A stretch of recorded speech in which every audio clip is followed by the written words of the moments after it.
Hey guys, welcome back to the channel. This is story about what if Minato strangling Naruto with no ability to stop himself is a good way to make Tsunade reconsider Orochimaru's deal. Part 1. Before I start, please do support for more amazing content and comments for part 2. Do consider to subscribe my channel and share my video to your friends and check out the description as well. Let's start the video. Toads. The small creature that had just appeared in a cloud of smoke gave what counted as a proud ribbit.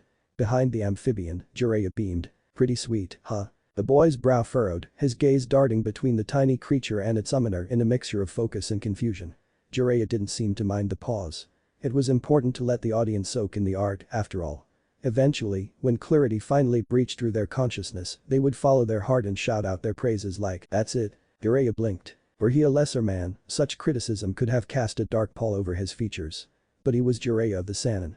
Renowned Toad Sage, High Priest of Mount Myaboku, defender of Fair Maiden from Hai no Kuni to the deserts of Suna.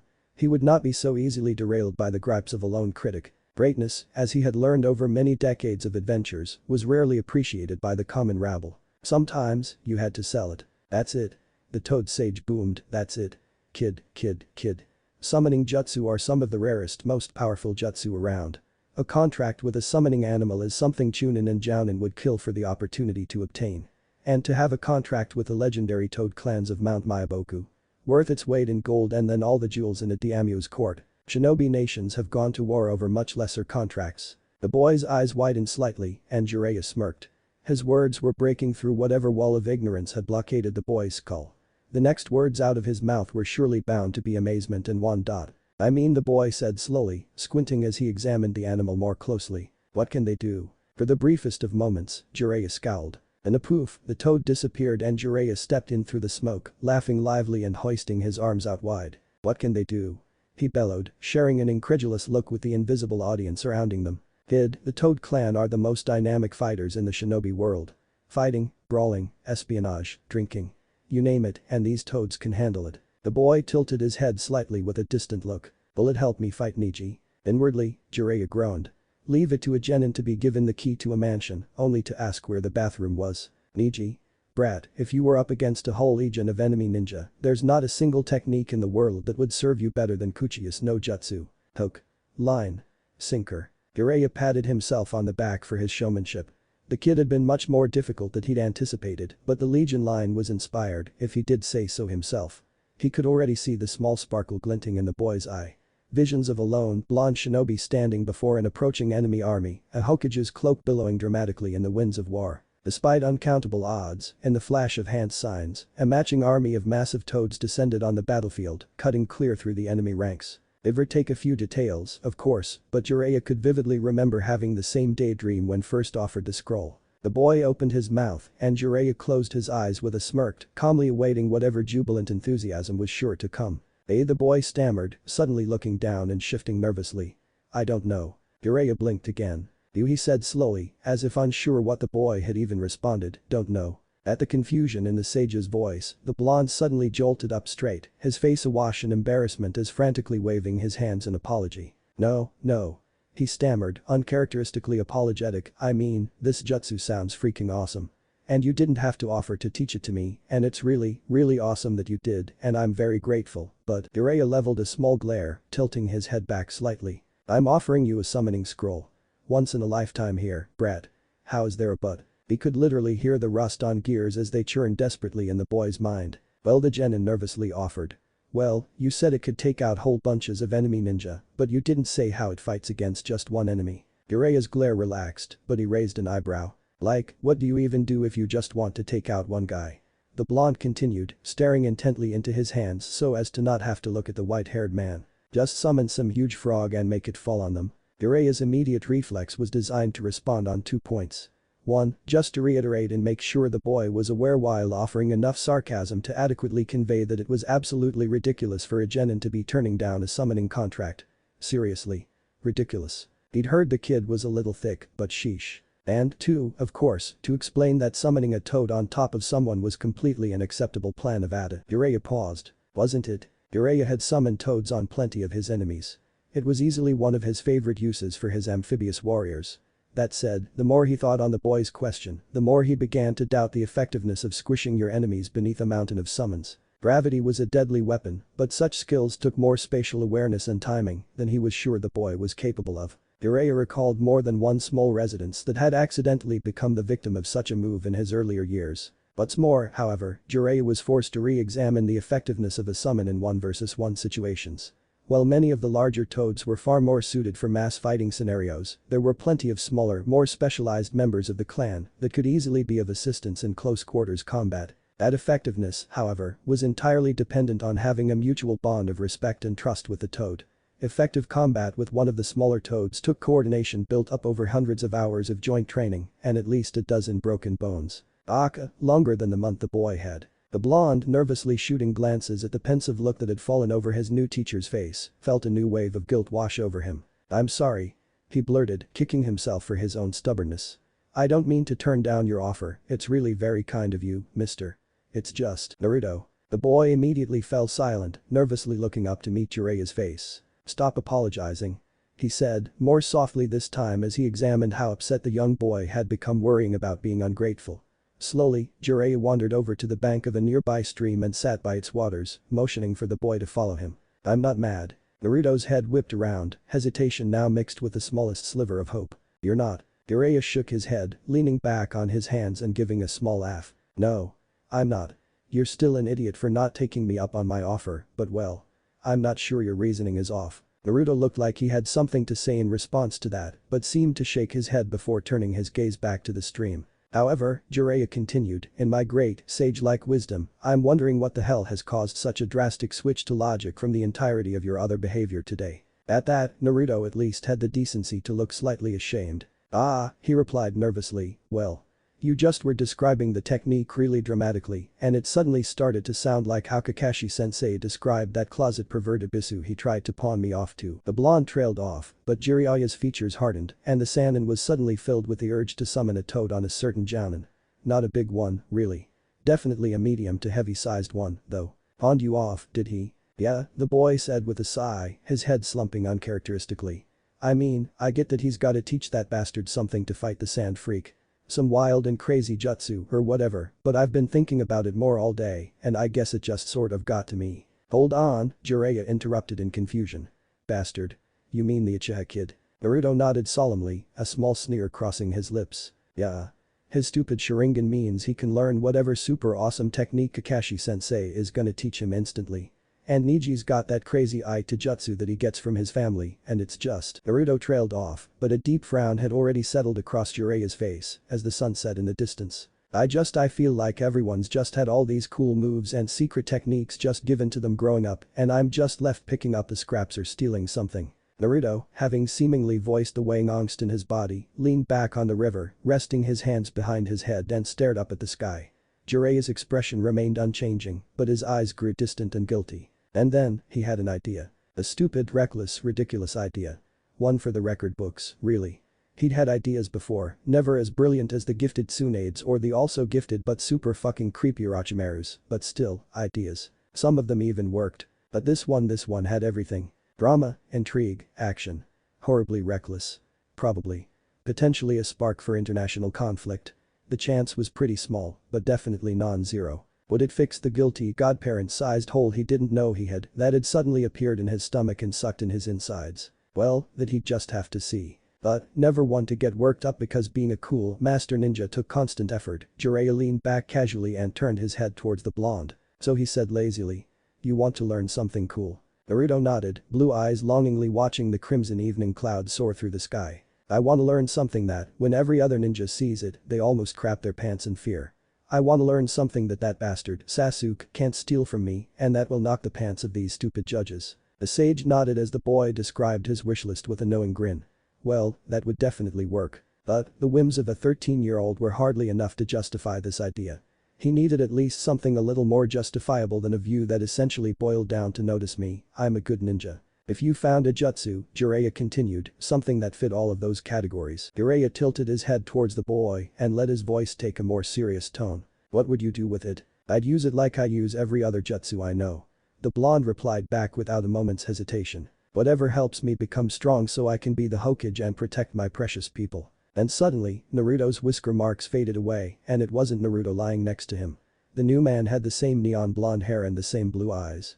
There was a goofy, lopsided smile on his face. Believe it. Like a lightning bolt, Jiraiya shot to his feet. Kid.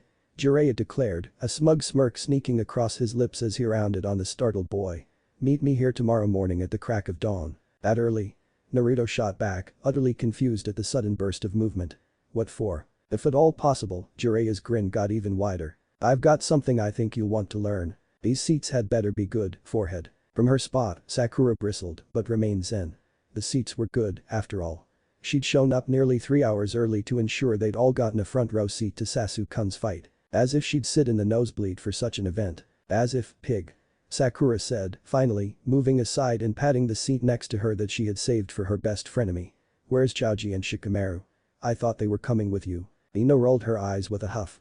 I told Shika to make sure Choji left some food at the concession stand for the rest of the audience before he went to get warmed up. Sakura gave a small gasp and stared at her friend slack-jawed. Ino? She exclaimed, scandalized. You can't say that about your teammate. For a moment, Ino was confused at the sudden accusation, but her face suddenly became gravely serious. I'm not joking. Sakura blinked, unsure of how exactly to handle such a statement, but was saved from her confusion by the arrival of most of teammate. Yo, Sakura. Ino. Barked Kiba, sliding into 2 seats in front of the girls and slinging his feet up on the railing. Thanks for saving us such rocking seats. Hinata, taking great care to only occupy the space of 1 seat, gave a small bow in appreciation to the Team 7 matriarch. Why yes. She stammered quietly, thank you Sakura-san. Oh. Sakura laughed, waving away their gratitude, it was nothing. I'm just happy we all get to sit together. For sure. Kiba nodded, a feral grin stretching across his lips. And hopefully watch our teammates kick some foreign ninja ass ow. Damn it woman. Tossily, Ino unrolled the fight bill she had turned into an impromptu mace and leaned back into her seat. Those foreign ninja are sitting right behind us, dog brains. Who cares? Kiba countered, though noticeably quieter than before. My boy Shino is gonna kick some major ass. Well I'm sure, Ino challenged, leaning back and checking her nails to accentuate her condescension. That Shino had prepared far more thoroughly than you would have, dog breath. The blonde chose to make a dramatic pause for the sole purpose of basking in the low, growling noise coming from the Inyazuka before continuing. But, she finished with a matter-of-fact tone, Shika's been training with Asuma-sensei all month. And he's even been awake for it all. I'd say he's got this tournament on lock. The implications of a conscious Nara were lost on no one. It was one of their generation's open secrets, much to the confusion of their academy teachers, but each and every student, when asked who the smartest in the class was, would point straight at the usually sleeping scion of the Nara class. For Shikamaru to actually be awake and actively interested in training would be very, very troublesome for his opponent. More interesting to Sakura, however, than Shikamaru's sudden deviation from narcolepsy was the almost proud inflection in Ino's voice as she described a teammate. The same teammate who, just months before after assignments, Ino had spent over an hour venting to Sakura, finding new and creative combination of the word shit, lazy, and well Kakashi-sensei has been training Sasuke-kun all month, too. Sakura countered, never one to let Ino have the last laugh. He's been showing him his elite signature jutsu, so I don't think anyone else stands a chance. From his seat, Kiba suddenly staggered, his hands flying to the side of his face with a dramatic gasp. What? He whispered, turning to the others bewildered, Sakura thinks that Sasuke is going win something. I am shocked, I tell you. Sakura's fist was already posed to strike, but Ino's rolled up fight bill beat her to the punch, whacking the Inyazuka upside the head. Don't be a jackass, mutt.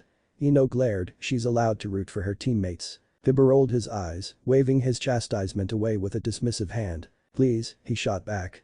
Then let's hear her support her other teammate.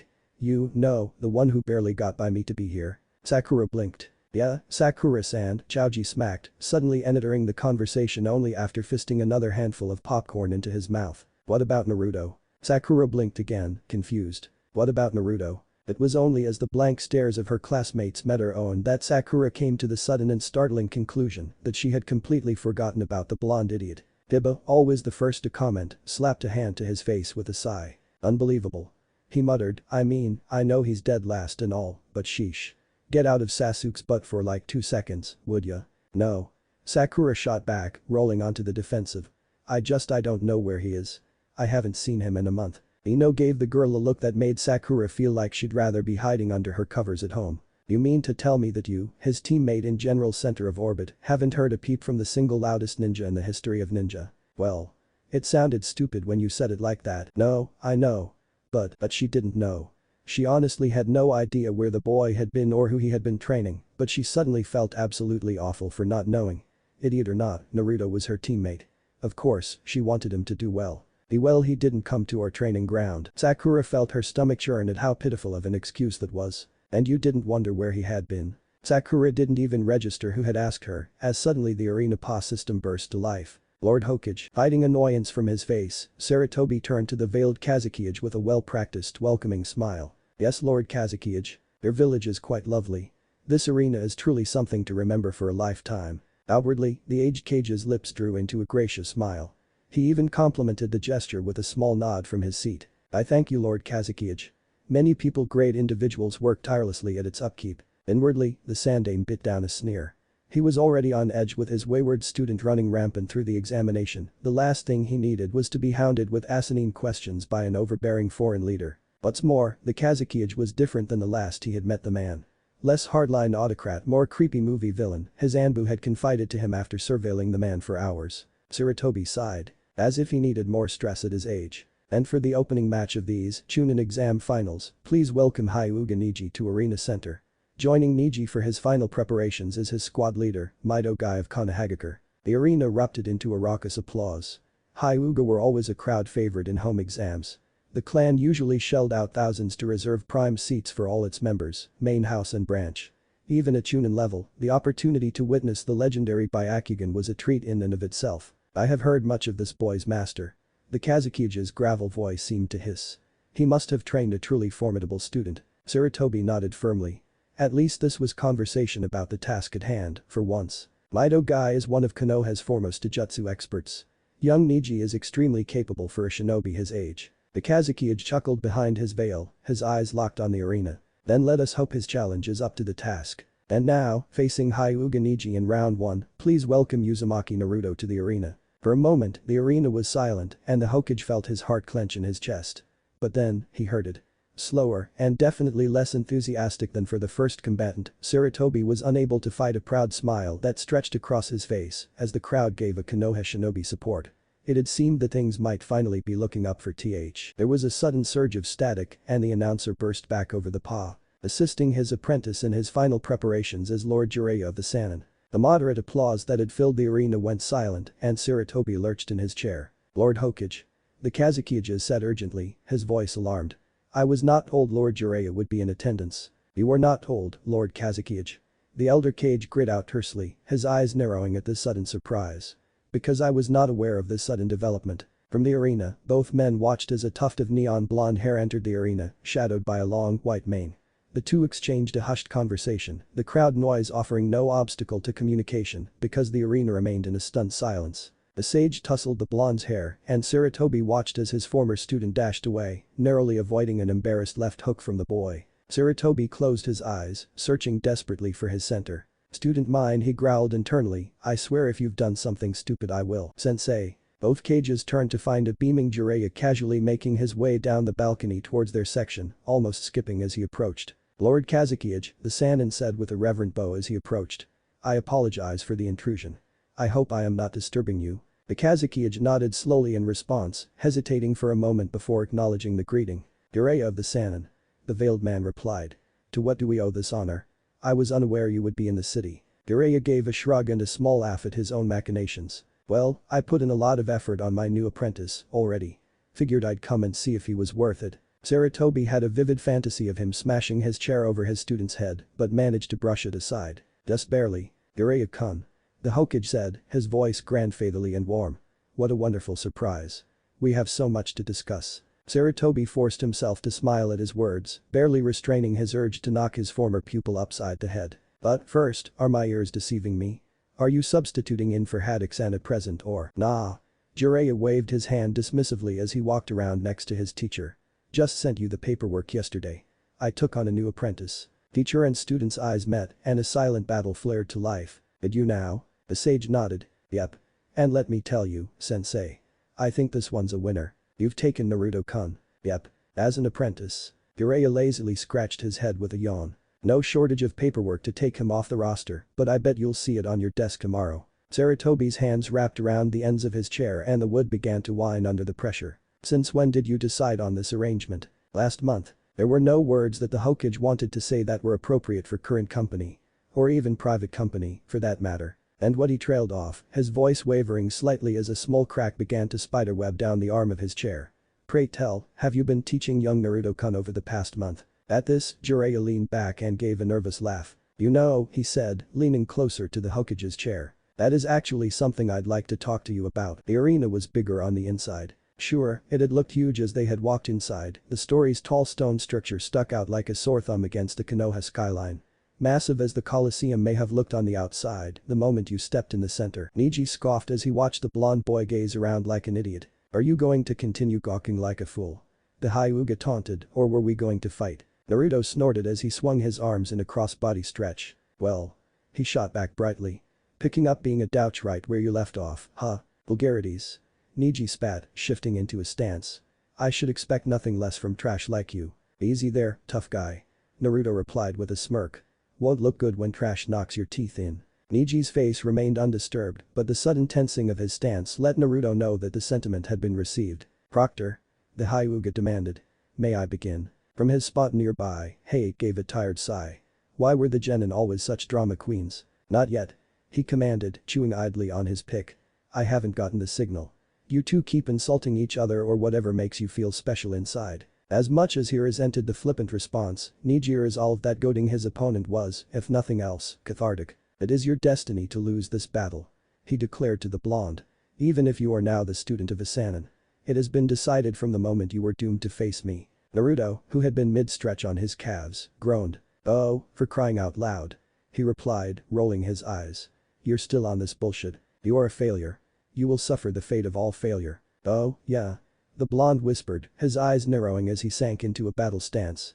I've seen what you think of failures. Neji smirked, vindicated in hitting a nerve. You're as foolish as she is. Am I?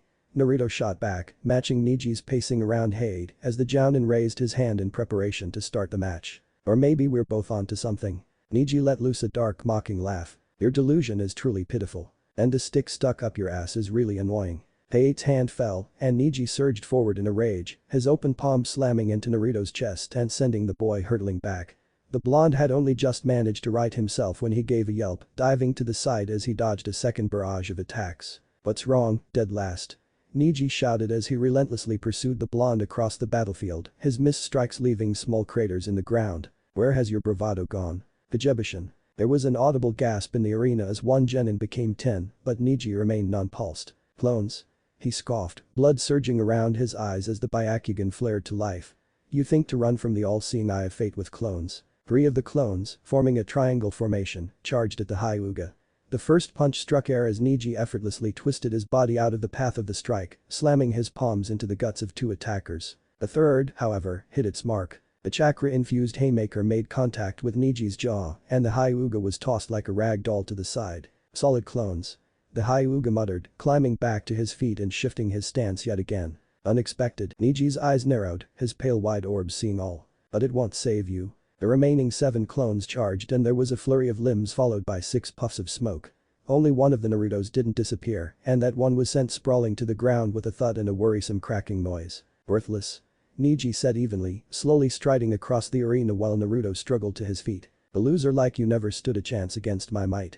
Squirm as much as you please, worm, but you will never be able to change what you are.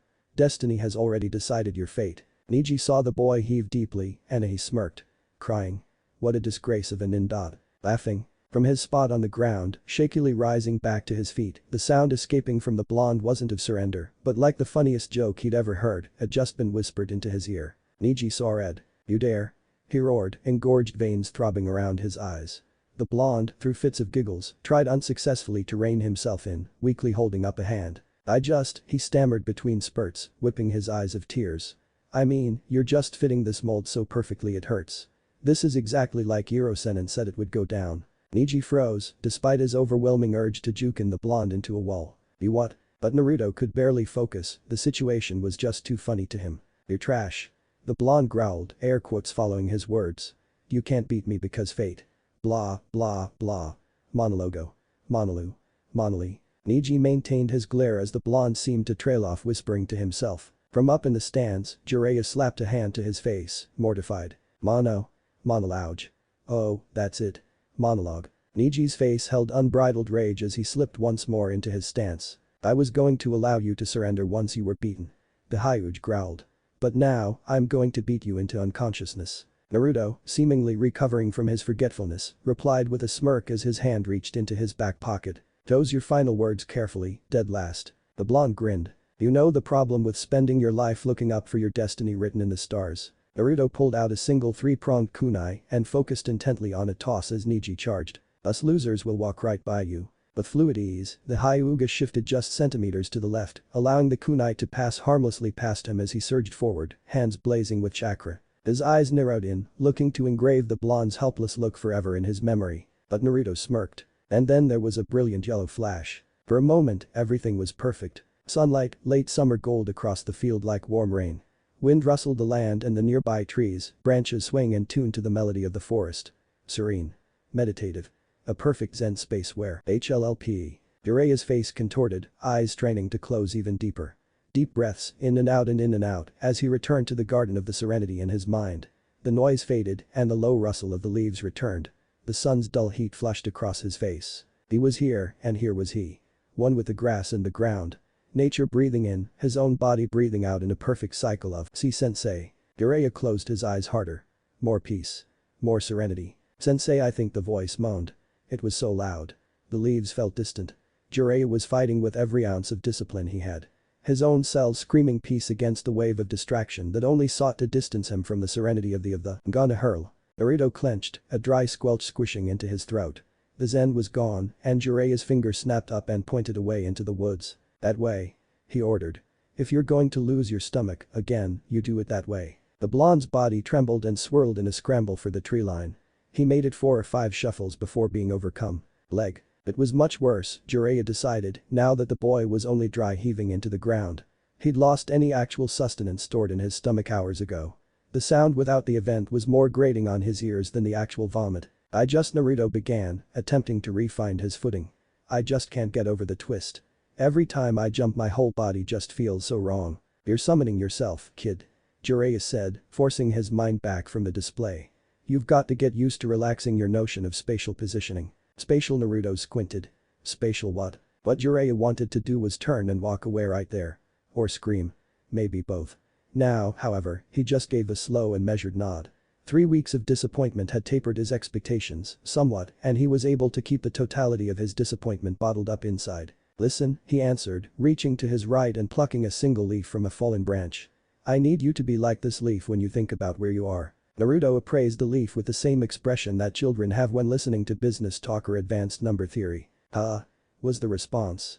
"I don't get it." "You can't stop," Jiraiya the sage growled in his mind. "Remember. Keep the disappointment inside. Remember why you're doing this, Jiraiya. You made a decision. A commitment." The sage exhaled and spoke. "I know," he said. "I know you don't get it. But do your best to follow here. See this leaf?" A nod, blue eyes trained like a simple-minded hawk onto the greenery. "Okay, so this leaf is, right now, in my hand." Naruto double-checked the leaf was, in fact, still in Jiraiya's hand. It was. He nodded. Yes. The bar had been lowered so much, Jiraiya found himself pleased with the smallest of victories. "Okay. So watch what happens." Without a sound, Jiraiya let go of the leaf stem. Flittering in the afternoon wind, it drifted down and down and down before crashing silent against the grass. Naruto's eyes followed it the whole way, unblinking. "Okay." Jiraiya spoke again. "Where is the leaf, now?" Naruto blinked. Twice. Thrice. On the hesitation. Uncertainty. On the ground. Without a word, the sage bent down and plucked the leaf up, returning it to the palm of his hand. "And now?" "Back in your," Naruto answered slow. "Hand. This isn't a trick question," Jiraiya assured. "I had the leaf in my hand and then I dropped it. The leaf was on the ground and then I picked it up and put it back in my hand. Now," the sage continued, "here's the real question, did the leaf think about where it was?" "The leaf? Yes." "Did the leaf think?" "Yes." "What the heck does that mean?" the blonde protested. "Leaves don't think. How the heck is this supposed to help?" "But the hand," Jiraiya interrupted his student's oncoming rant and met Naruto's gaze with a burning seriousness. "Exactly," the sage said. "This isn't a trick question. Leaves don't think." But Naruto protested. "But what does that mean?" "It means, you little shit," Jiraiya answered, "that you need to stop thinking and just start being. This leaf doesn't think about where it is, it just is. You're having this difficulty because every time you jump, you're thinking about where you were instead of just accepting where you are. For a long moment, Naruto seemed to take in his teacher's words with a grave seriousness. I think the blonde said after almost a minute of silence. That this is a crummy way of teaching this. Jiraiya groaned, pinching the bridge of his nose with his fingers. Listen. He snapped. They don't exactly write guideline analogies for space-time ninjutsu. Can you just try it? Not thinking. Jiraiya nodded. It should be second nature to you. Naruto gave his teacher a scathing look but only turned his back, storming towards the training grounds. Across from him in the field, a single wooden log sat with a piece of paper adhered to its surface. The paper was a maze of symbols and calligraphy. Alright. Naruto all but growled to himself, pushing his mind away from his dumb, insulting new teacher and back to figuring out how the hell this worked. Don't think. He repeated. He thought it too. Don't think. Don't think. No think. No. Think. No think. No think. No. There was a brilliant flash, a yellow explosion across the course. Then nothing. Reality seemed to tilt and then Naruto reappeared behind the dummy. His breath was ragged, rasping at the sudden return to existence. I'm not, he whispered, whirling with excitement towards Jiraiya. I'm not gonna hurl. Jiraiya said nothing as he rose from his seat and approached the log. Extending his hand, his fingers wrapped around a three-pronged kunai buried 30 centimeters into the wood. There was a thunk as he yanked the knife from the divot. Jiraiya's lips stretched into a low, tooth-filled grin with a click of his tongue. Now this, he began, his eyes moving to Naruto with a fire that caught the blonde in his step. Like being seen for the first time as something. Potential. Naruto's heart swelled at the thought, but his elatement was subdued by an undignified yelp as the kunai rocketed near his feet and embedded itself in the dirt. The sage spun on a heel, waving his hand. Do it again. The moment it was thrown, Neji knew what it was. Small, glistening. A seal-wrapped handle beneath a trident spike of metal. There wasn't a shinobi on Earth who didn't know the tools of the flying thunder god weapons of Konoha's yellow flash. What didn't process, didn't click inside his mind, was what happened after that. The village idiot knowing one of the most powerful jutsu in history was like imagining a carp lobbing a samurai's katana from a stream. In Neji's mind, even giving the event odds, as though it was something that happened in reality, was absurd. Much higher on the list of likely options were that the idiot had picked up a replica in some backwater second-hand replica store for loser shinobi who lose and thought it would give him an edge. For a moment, he pictured a wide-eyed and mystified Naruto, eagerly drinking in the every word of a half-rate comment, promising the blonde the speed of the fourth if he uses these 100% guaranteed authentic replicas in battle. If he hadn't been so full of frothing hatred, he might have pitied the fool. Replica or not, the kunai the blonde had thrown was two things sharp and headed directly for Neji's face. The prudent move was to dodge, and so he would. The tactical move was a little more complex, but he was a genius, after all. Lean left, pivot off back his back foot. Surge forward, use your momentum. Hold your left arm weak, with the right arm ready to blast forward and claim victory. Quick. Efficient. Foolproof. But none of that happened. There was no counter-attack, no perfectly poised strike. Neji had not gotten so far as to pivot on his back heel before everything seemed to stop. An explosion of yellow. Naruto's voice sounded like he just ran to Kumo and back, and Neji could feel the boy's heaving chest behind him. His Byakugan could see the blonde's knees, hands, his whole body shaking on the brim of exhaustion, but Neji could barely focus on such things. His mind was reeling, a flashbang of confusion clouding his battle plan. He couldn't move, couldn't retaliate. The only thing he could focus on was the icy prick of steel pressed against the skin of his throat. Naruto rasped. The way the blonde's chest heaved, Neji wondered just how much energy the move consumed. I wouldn't move if I were you. I sharpened the shit out of this thing. On cue, Neji felt metal like ice scald against the warmth of his skin. His breath caught against his throat and he swallowed hard. A prick tinged his jaw and his mind agonized over the single wet droplet he could feel rolling towards his chest. Impossible. Neji's mind reeled, muscles tensing and fury surging. There was no way that he was being restrained. No way that what had just transpired was real. Genjutsu? His mind roared, seeing through the deception. You think this will stop the all-seeing eye of the Byakugan? Neji declared, fingers flying into a seal as he channeled his chakra. Parlor trick Genjutsu won't save you. Kai. The assembled Colosseum waited on bated breath, all eyes glued to the scene. Neji waited, eyes ready for that familiar fate of a false reality like dust on the wind. But there was no fade. No shimmer to reveal the truth. Reality persisted, constant, the only sound the haggard exhales of his captor. What? The prodigy whispered, his voice wavering into a far-off swirl as the heaviness of the body pressed against his back weighed down like a train. Hi. Again. And again. A fourth time. What? Neji seethed. What is happening? So much for genius, eh? Naruto rasped, but the exhaustion couldn't mask the smugness in his voice. It ain't a genjutsu, so you can cut that shit. If the taunt was meant to enrage him further, Neji couldn't tell. His mind was busy piecing together the last 4 seconds of reality. Nothing, yellow, knife at his throat. Nothing, yellow, knife at his throat. Victory, yellow, defeat. But Neji's whispered, voice awash in confusion as his Byakugan faded. Veins eased back, leaving nothing but milky white orbs that looked like the sea he was lost in. Not a genjutsu. Yeah. Neji didn't need his all-seeing eyes to see pride wrapped itself around the boy's words. It filled his stomach with a writhing lurch. Master Jiraiya calls it space-time ninjutsu or something.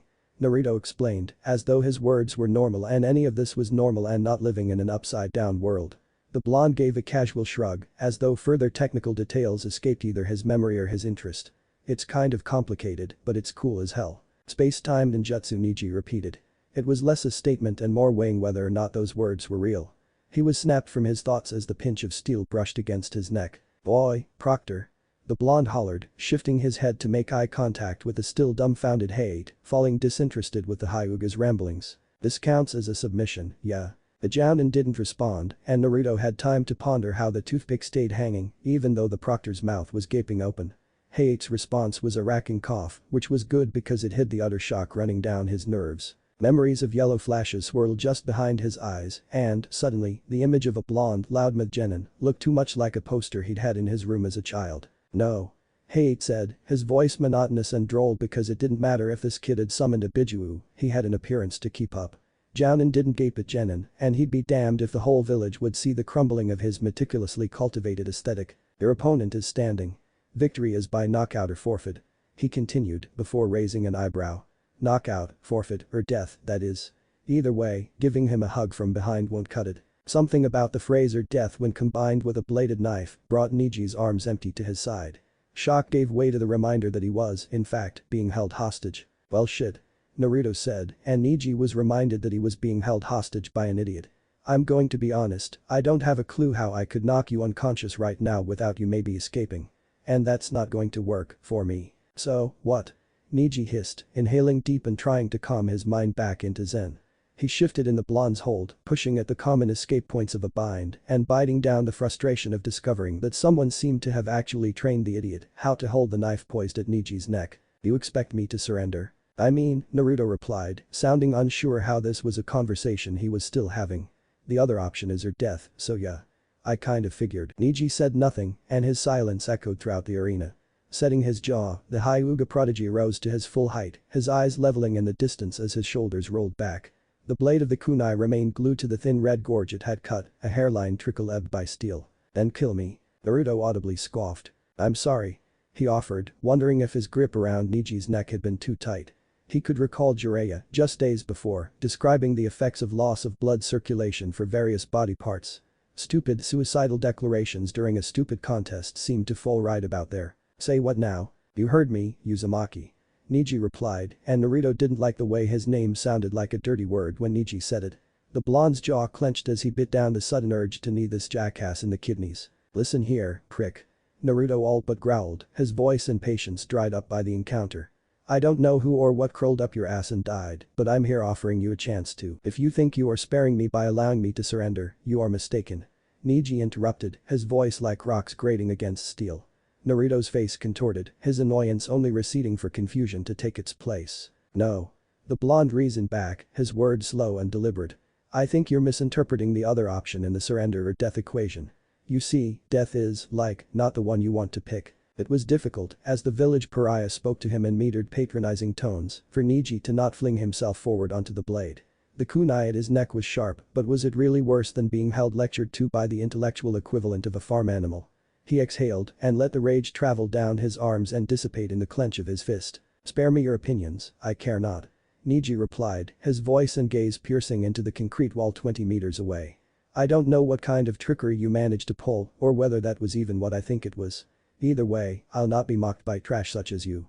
Kill me and be done with this.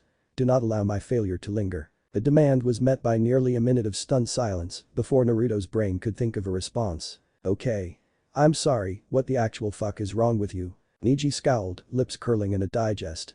If only the blonde idiot had the Byakugan, then he might have been able to see the contempt rolling across his face. Enough of your vulgarities. Fate is decided. Fate. Naruto spat, like the word scalded his throat to even utter. Neji fought a wince as the blonde's nails curled, digging into the skin on his arm. You think I beat you because of fate? It wasn't a question. But trash didn't dictate the terms even in the jaws of defeat. Fate is the all-decider. Fate is, listen up, you freaking turd. Naruto snarled, the end of his short patience sizzling like a fuse. I don't know who the hell you think you are, but I whooped your ass because you underestimated me, just like Jiraiya-sensei said you would. I pulled a fast one with a Kikis new jutsu, and now you go and attribute it to fate. The blonde heaved, heavy and hot, and Neji wondered if he was truly about to slit his throat. He inhaled, stealing his mind and vision, and prepared to be dispatched. But the blow never came. Naruto's chest rolled with a low chuckle. Fuck, he whispered, hands still shaking and blades still poised at Neji's throat, so sharp and so unsteady. No wonder Hinata tried so hard to kick your ass. You're ridiculous. Shut up. Neji seethed, fingers balling into the fists he so desperately wanted to bury in the blonde's stomach. His eyes saw all, and all turned red. You know nothing of what transpired that fight, and I'll sooner die than hear nameless trash like you justify the Hyuga. You know nothing of our history, nothing of the oppression of the main branch. Main branch? Naruto replied, voice lost and naive. Neji breathed, and fire filled his belly. What the hell does you being a fucking prick have to do with the main branch? Everything. Neji's reply was so quick, so desperate and filled with hate that it scared even him as it left his tongue. His nails buried themselves into his palm because his body couldn't flare with the seething fury that it wanted to. It has everything to do with them. She represents everything that fate has ever wrought into my life. Every injustice, every loss. Neji's voice grew distant, but his body trembled from the torrent flooding out of him. His head fell, and his milk-white eyes poured distantly into his bloody palms. Fate may have given me this destiny. His voice was barely a whisper, but it shook through his soul. But I will not be mocked by the rise of failures such as her. For a moment, Naruto remained silent. This was a stunning turn of events, really, as, even a month prior, his immediate response would have been something adversarial. Some know it all Ponce with angst to make even that Sasuke bastard green with envy. Naruto, naturally, would rise above such provocation. He'd say something cutting and deep, like any real hero should. Cry me a river, douch. You're the real monster here. Fuck you, dude. But that was the old Naruto. Old Naruto said things quickly because you could say things quickly when you didn't think about what you said. New Naruto wasn't much better, honestly, but there was something, maybe a little. Well, his heart and his fists voted that fuck you was the best way to answer the angst sandwich getting verbally fed to him, something Jiraiya had told him before their fight fogged his mind. Fogged it and clouded his thoughts like when he left the house and couldn't remember if he turned the stove off. That destiny you're talking about. For you. Naruto began, voice unsure and unfamiliar with discourse. He wasn't used to having prior knowledge before going into a situation. This was untested waters. You talking about the caged bird thing? Like a waterfall onto a campfire. Neji could feel the blood, wet and sticky and dripping from the holes his anger and nails had bore into his palms, but the tension and rage dissipated like mist. His breath hitched. His eyes were cloudy. He croaked, and he felt light and skinny and it was like he'd gone blind. His throat went raw. His heart thundered. How do you know about that? Naruto squirmed but steeled himself. He'd started conversation, now. He was using his words, not his fists, to explain his opinions. Ironically, this lesson in dialogue over violence had been forcibly beaten into his head by Jiraiya for the past 3 weeks, but Naruto couldn't worry about that right now. Yeah, Naruto answered, Jiraiya-sensei told me about it. Said it's pretty shitty. A lifetime of oppression. An entire family line, subjugated and ground into the dirt by their own kin. Forced to walk around with a brand that could cripple their body and tear asunder their mind at the call of a single hand seal. And the dead last said pretty shitty. Shitty. Neji repeated, numb and feeling a previously unfelt level of rage building in his body, like a tornado going through a volcano. He was going to turn around, kunai to the neck be damned, and he was going to throttle that ignorant little. Human beings aren't meant to be subject to one another. Slaves. Naruto said. His voice sounded deeper, lost but not unsure. Neji found his voice dried up. He mentioned he thought he had a way to remove it. Naruto finished. The seal, that is. Neji sputtered and his murderous train skidded off the tracks and caught fire. His tongue turned to lead. He didn't realize his fist uncurled. Remove. He whispered. Remove the seal. Yeah. Naruto answered with a cough and maybe empathy. Neji couldn't tell. He doesn't bring it up with the Hyuga being here and all, but he was showing me some of the outline. It's sort of like the one on. Neji didn't realize that Naruto stopped himself just short of saying me. In fact, Neji wasn't aware of much of anything anymore. The ground and the world were uncertain and alien. His stomach lurched. You remove. Niji whispered, the words felt like secrets, say them any louder, and they would disappear like a dream. Niji felt called to voice one of the only questions he had ever had. Is there a way to remove the seal? The question lingered, and Naruto's answer stalled because he could feel what seemed the weight whole world hinge on his next response. Listen, he coughed, I don't want to get your hopes up, here. Master Jiraiya just wanted me to know your weaknesses, so he told me about that seal. He mentioned he'd found a way, and he told me about your backstory. That's why he told me. I don't know any more about it, but he does. It was a bit of a cop-out, for sure, but still the truth. Naruto couldn't shake the vague notion that answering with something not truthful would have the Hyuga genuinely trying to kill himself. There was nothing more truthful than Naruto not knowing something, so that fit the bill. However, but we are, kind of, like, in the middle of something here. He added. If you forfeit the match, I'll bring you to talk to him about it. He was so earnest, so painfully sincere in every stupid word that he could heave across his lips, it made Niji's chest hurt. The Hyuga prodigy exhaled, and his breath was like cracks in a dam. Still holding, still clinging but only just. Why? Naruto blinked. Why, what? Why? Niji answered, his voice wavering like a flag caught in a hurricane. Why tell me this?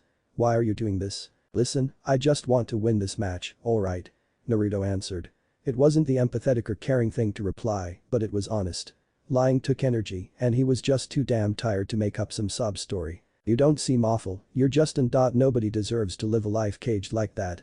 I know Niji didn't understand why Naruto paused, but the hesitation in the blonde's words felt heavy like metal bars. It made his gut wrench, and Niji hated how he couldn't understand why. I know what it's like, alright. And it sucks. And when I'm Hokage, I'm not going to let anyone pull any of this kind of shit. But, I'm not Hokage yet, so I'm just going to start with helping you. Niji stayed silent for almost a minute, and Naruto began to worry that his words fell on deaf ears. That would pose a significant problem, as he could already feel his arm muscles begin to lock up, desperately crying for relief from the hold and Proctor. Niji's voice was sharp as glass, and it cuts through the arena. I surrender. Hayate nodded, and Niji felt the rush as the three-pronged kunai against his throat was whisked away. Delicate, almost reverently, it went back into the blonde's holster. The next moment, Niji was released.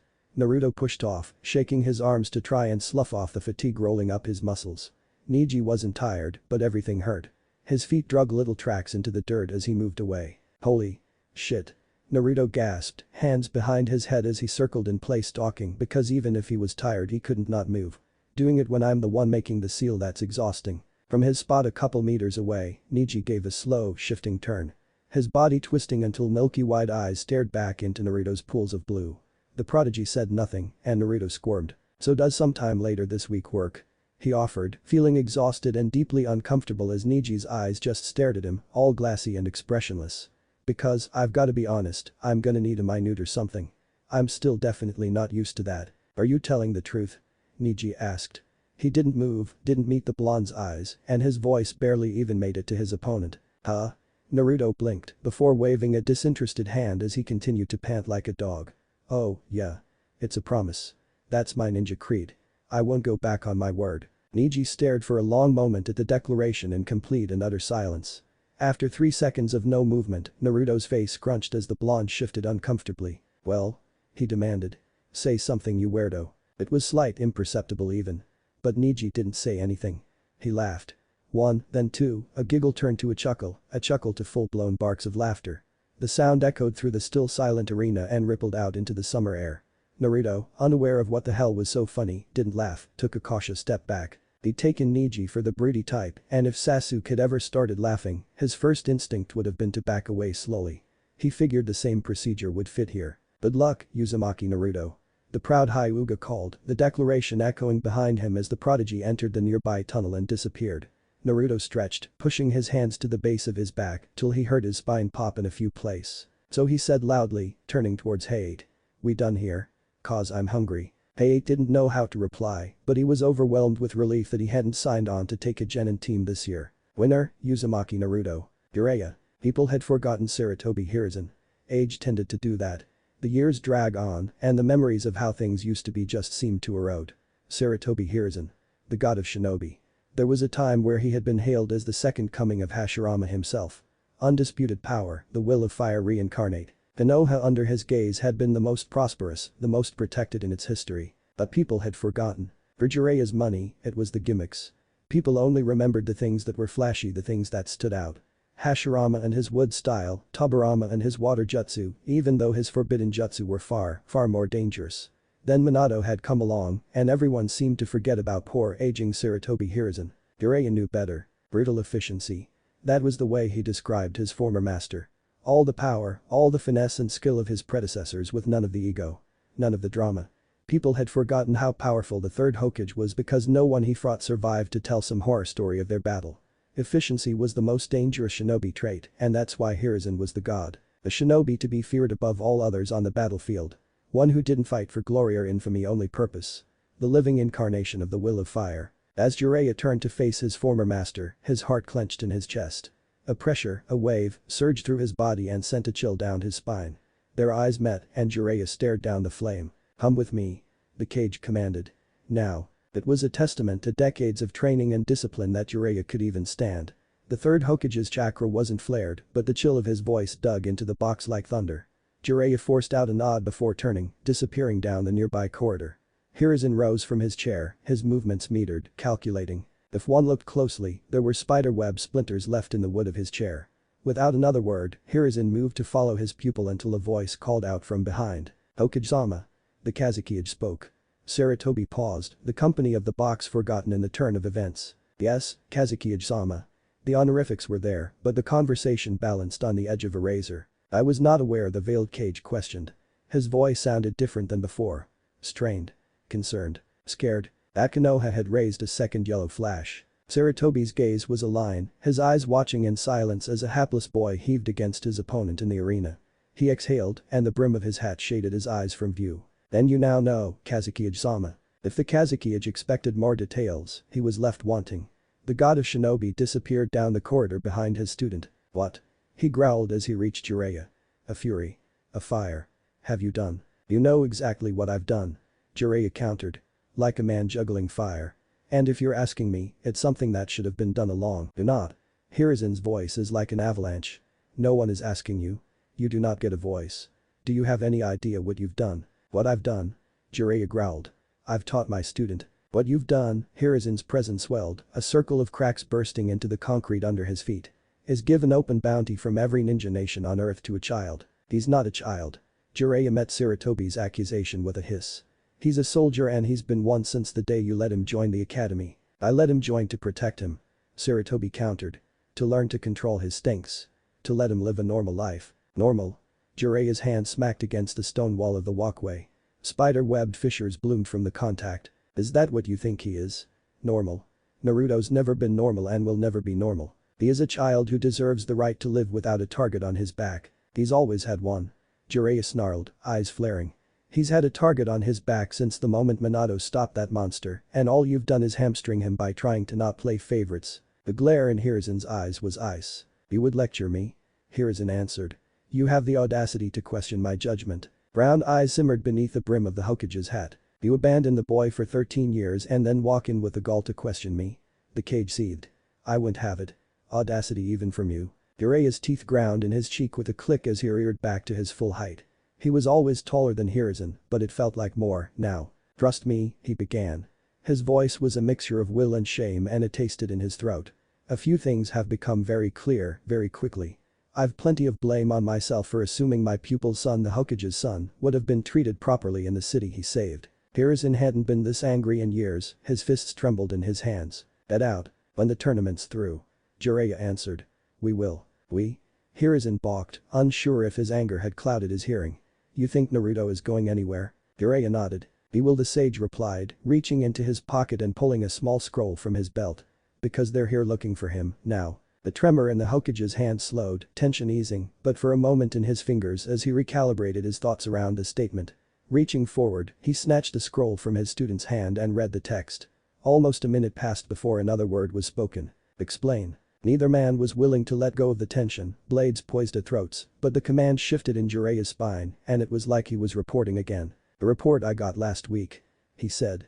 "I was taking him after the tournament whether he was my pupil or not." For the first time, it was Sarutobi who realized he was not the only one to become old and bitter. The way they argued in his mind was student to teacher, but there were too many lines under the war paint now. Jiraiya was far more than just a child. "Why," he said. "Did you not tell me this sooner?" Because you look a lot more weak than you are when it looks like I'm not still scared of you. When I can come in and fight with you, the sage replied.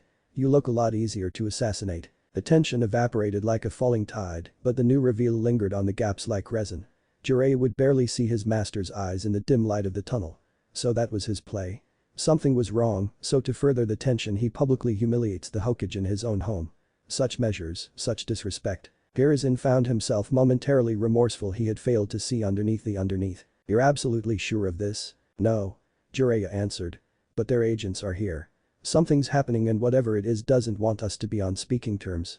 But that's close enough for me. Sarutobi pocketed the scroll in emotion, a silent nod in affirmation.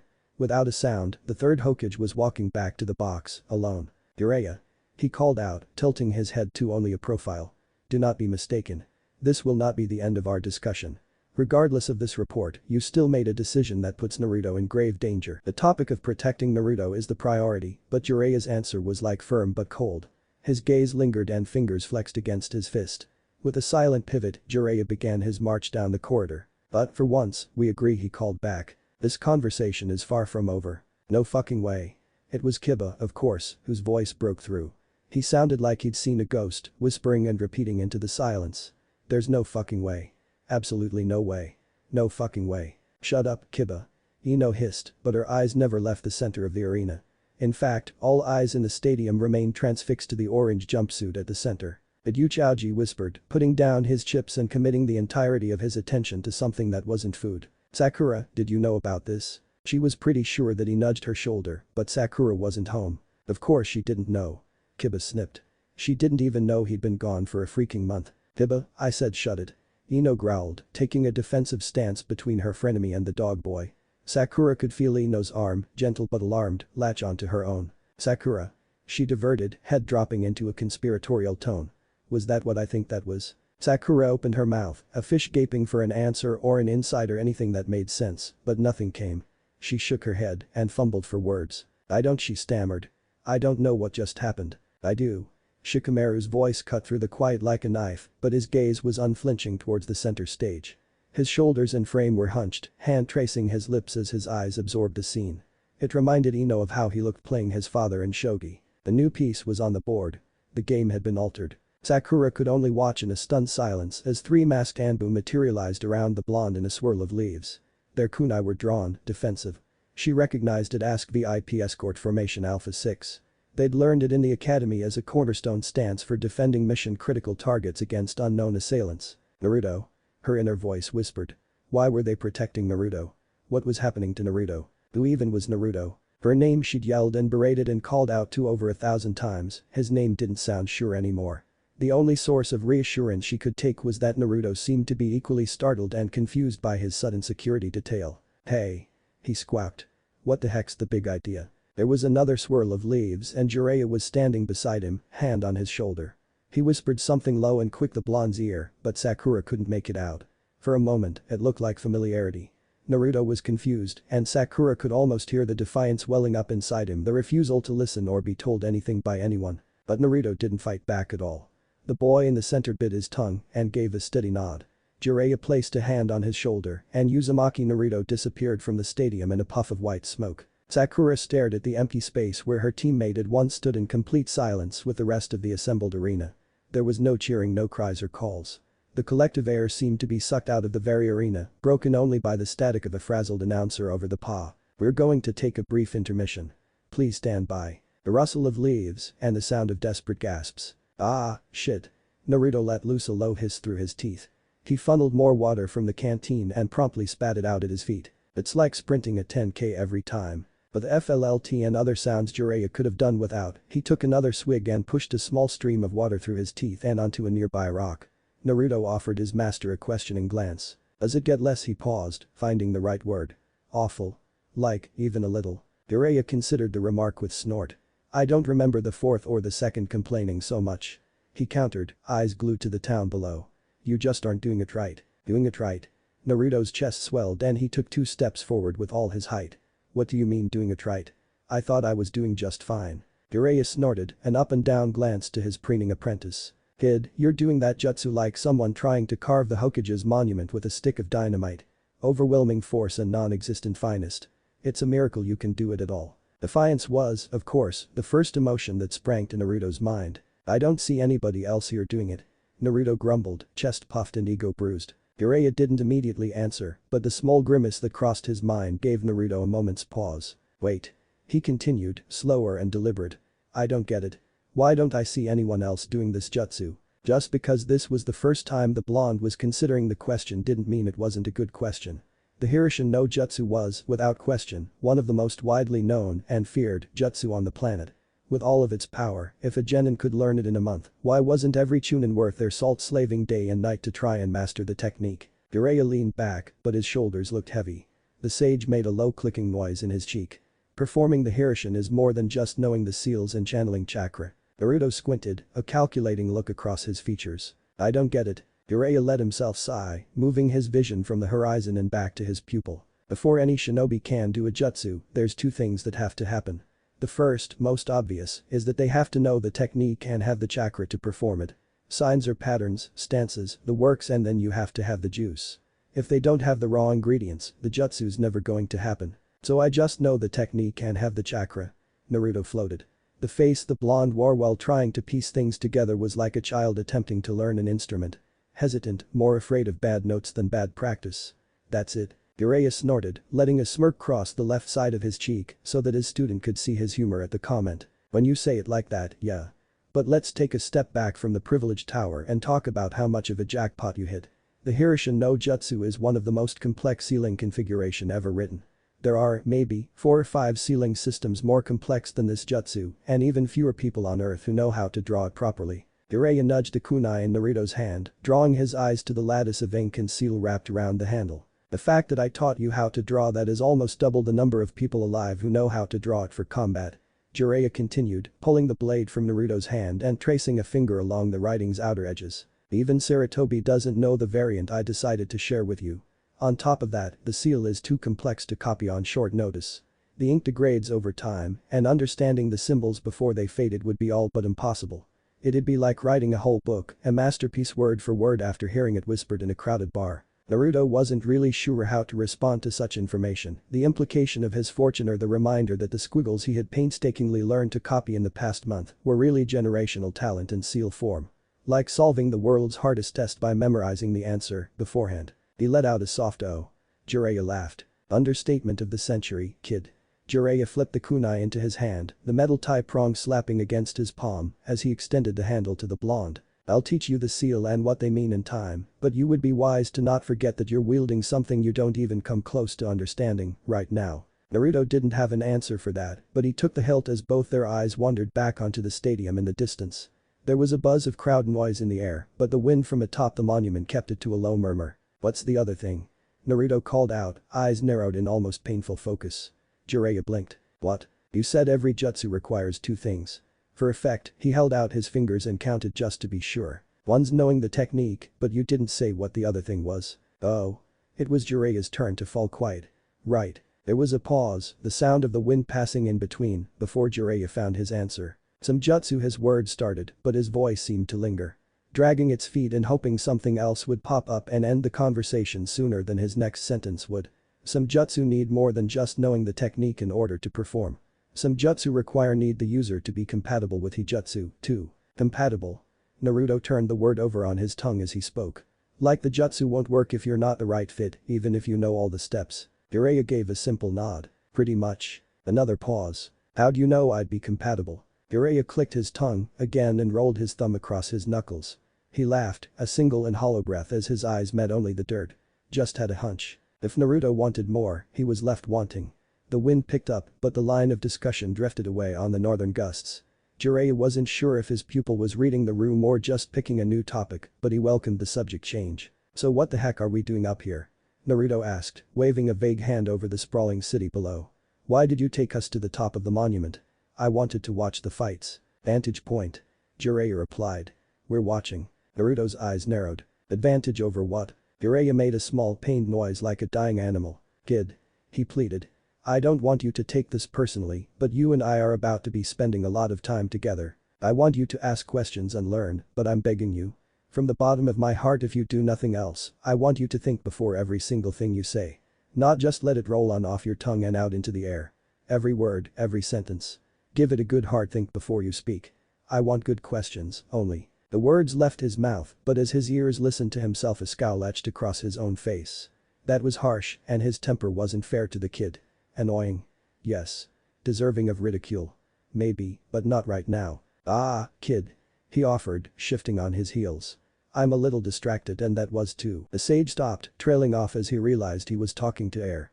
Naruto's eyes were on the stadium and his face a concerted scowl. Unmoving and unclenching save for frantic blue eyes that scoured the horizon. What are we watching for? The focus in the boy's voice was palpable. Jiraiya blinked. He blinked again. Naruto was still looking. Eyes squinted, staring into the sun without so much as a hand raised to help him see, but the boy was trying too hard. The effort was palpable. Bending to one knee, the sage appraised his pupil with what felt like suspicion. We're looking, he began, recording each twitch in the blonde's focus. For anything that looks odd. Suspicious. Something out of place. You mean sketchy? The blonde asked. Like that dude on the roof. In an instant, the binoculars were back in Jiraiya's hands. Anbu? The sage whispered, exposed. Yeah.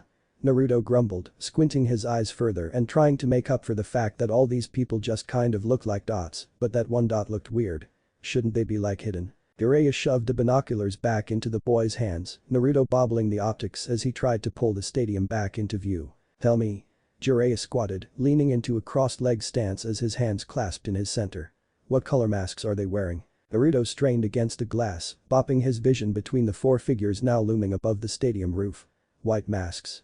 He answered, adding to the description. Maybe some, like, markings or face paint on them, too. And what are they wearing? Black. Naruto waved a hand down his own body, accentuating the full color palette of the mystery dots. Head to toe except for the white masks. Naruto turned, a strange and cool sensation tripping at the corner of his senses. The breeze was gone, noise and birds and sounds of the forest quieting, a silence stretching as it swirled around Jiraiya's energy. Were those dark lines forming under Jiraiya's eyes? Naruto leaned in closer to see if something was forming, or if it was just his imagination or get down. Jiraiya snapped, body shooting backwards and bringing Naruto slammed into the dirt beneath him. Naruto had time to gasp, but the rest of his alarm was frozen as the sound of distant explosions ripped through the silence. The horizon shimmered, a rolling curtain of air and wind popping seconds later as it crashed across the monument's head with winds whipping. Jiraiya's body held Naruto pinned for the blasts, but was up and back on the ridge the moment the shockwave subsided. Scrambling behind him, Naruto's mouth fell slack as his eyes mirrored the roiling smoke. Fire.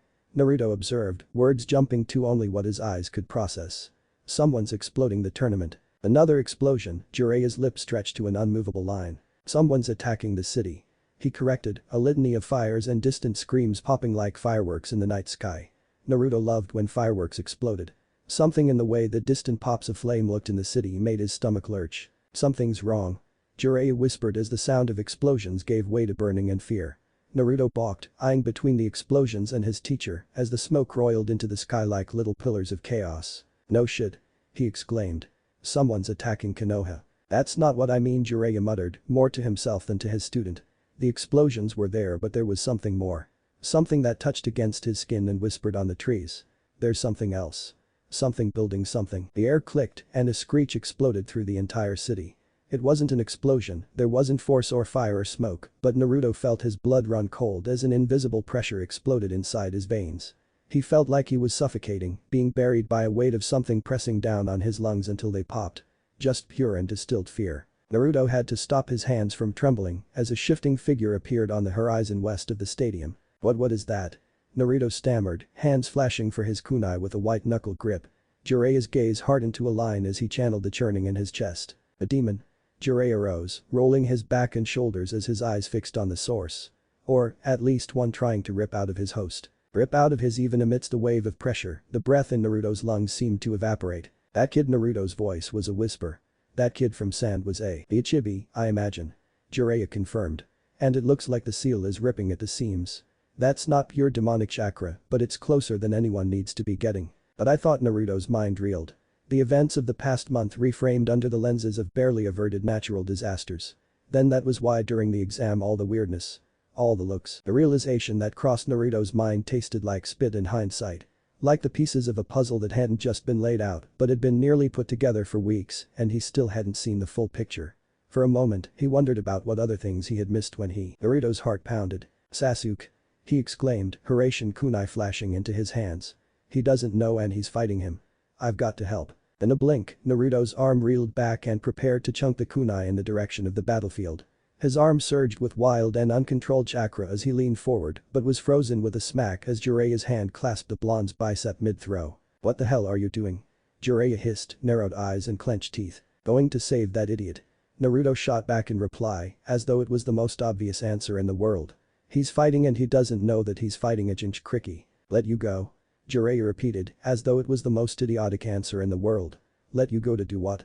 "Sprint blindly into battle against a deranged ginch cricky while an invasion begins from an unknown force." Jiraiya's grip on Naruto's arm tightened and he physically lifted his student off the ground. "If you want to do something that could get you and your friends killed, you just came up with a great plan." Jiraiya's grip was iron. Naruto twisted himself with grunts of defiance. "Or, if you want to remember what I've been telling you all month and calm down, we can do something that can actually be helpful." Naruto squirmed, fury and panic writhing through his nerves like lightning. Jiraiya's grip was stronger. Seconds passed, and the blonde's hand loosened, kunai clattering to the stone below. His eyes, however, remained sharp as any blade. "I have to save them," he growled. He wasn't pulling against his teacher's grip, but the flare in the blonde's teeth looked like fangs. "I will save them." Jiraiya released, and Naruto leapt back, rolling his shoulder. The boy rounded on his teacher expecting some kind of smirk or mockery, but the Sanin's gaze caught him off guard. Most of the time, the paint on Jiraiya's face looked like a kabuki character. When Naruto had first asked, the pervert had insisted it was war paint. Naruto had fallen over himself laughing. As the Sanin stood amidst the rising pillars of smoke and flame, Naruto had a different opinion. It looked a lot like war paint, now. He swallowed. "What should we do?" "Save everyone." Jiraiya's answer was immediate. Naruto felt the words rattle his bones. A spark flaring like a matchstick. "That's what we're going to do. And we're going to accomplish that by planning our moves and striking when the moment is right." Jiraiya took a step, bending low to grab the dropped kunai and extended it handle first to his student. "I need you to trust me and do everything I tell you to." Jiraiya said, his voice lowered. "I know how you've been with your team and with Kakashi, but you're with me now. You're my student and when we're on a mission you do everything I say, when I say, and how I say." The blonde hesitated, panic and worry and hope battling in a storm across his features. Jiraiya's frame seemed to tower, white hair blowing in the wind enough to block the horizon from view. "You do that, Naruto." The sage's voice dropped, but to Naruto it seemed to boom through his ears. "You do that and we save everyone." Naruto's hand hovered, twitching just short of accepting the blade. A kindle to a flame. "You promise?" Jiraiya's eyes didn't waver as he shook his head. "We're ninja, kid." He replied. "We don't promise things. We don't wish or hope or pray." Jiraiya pushed the blade forward, forcing the blonde's fingers to grip the handle, a vice. "We plan. We execute. We don't fail. So long as there are those to protect, we will protect them. No prayers. No promises. It's how things are going to be." The flame into a wildfire. Naruto's knuckles flushed wide as they gripped so tightly around the Hiruzen kunai. "What do you want me to do?" Jiraiya almost smiled, but the sound of an explosion cut it into a stern but pleased nod. "School starts now. Phase 1 of any fight is intelligence. It's the key to every battle and fighting without it is like fighting alone." Jiraiya's hand swept into the distance, the sound of cracking trees and fire jutsu erupting from south of the arena. "We need to understand what we're up against," he said, crouching to the ground on a knee and encouraging Naruto to stand beside him. "Tell me everything you know about the kid." Naruto's eyes crinkled as he followed his teacher's gaze to the rising plume of smoke in the distance. "Sasuke." "No, no."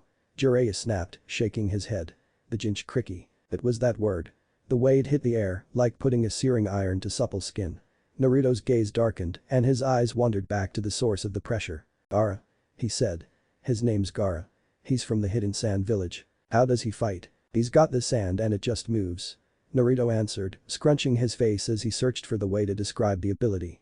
"He doesn't jump or use hand signs or anything. He fought Bushy Brow's kid and put him in the hospital." Naruto swallowed. "And I don't think he moved a muscle." "The bloodline," Jiraiya concluded. "Or something from the beast. Either way, unique to him. Whatever it is, it's powerful. It took down people in the forest like it was nothing." Naruto added. The forest of death was a scary enough endeavor, but Naruto could still hear the distant screams and rumble of sand that whispered through the trees. He shivered. Shaking off the memory of the forest, Naruto pushed memory of the preliminaries to his mind. "I think he thinks it's basically invincible." When Bushy Brows actually managed to almost hit him, he looked really freaked out. Jiraiya tilted his head. "Freaked out? Yeah. Naruto nodded. Like eyes went real crazy and his teammates got super upset. It was weird. If this information was valuable to Jiraiya, the sage didn't say. He just made a soft hum to himself and turned to the battlefield for a moment. Did you ever talk to him? Naruto shook his head. Not really. He talked to Sasuke, but we didn't really speak. Damn. Jiraiya cursed. I wish we understood his mental state. He's lonely. Naruto answered, but his voice sounded it was coming from another room, another place.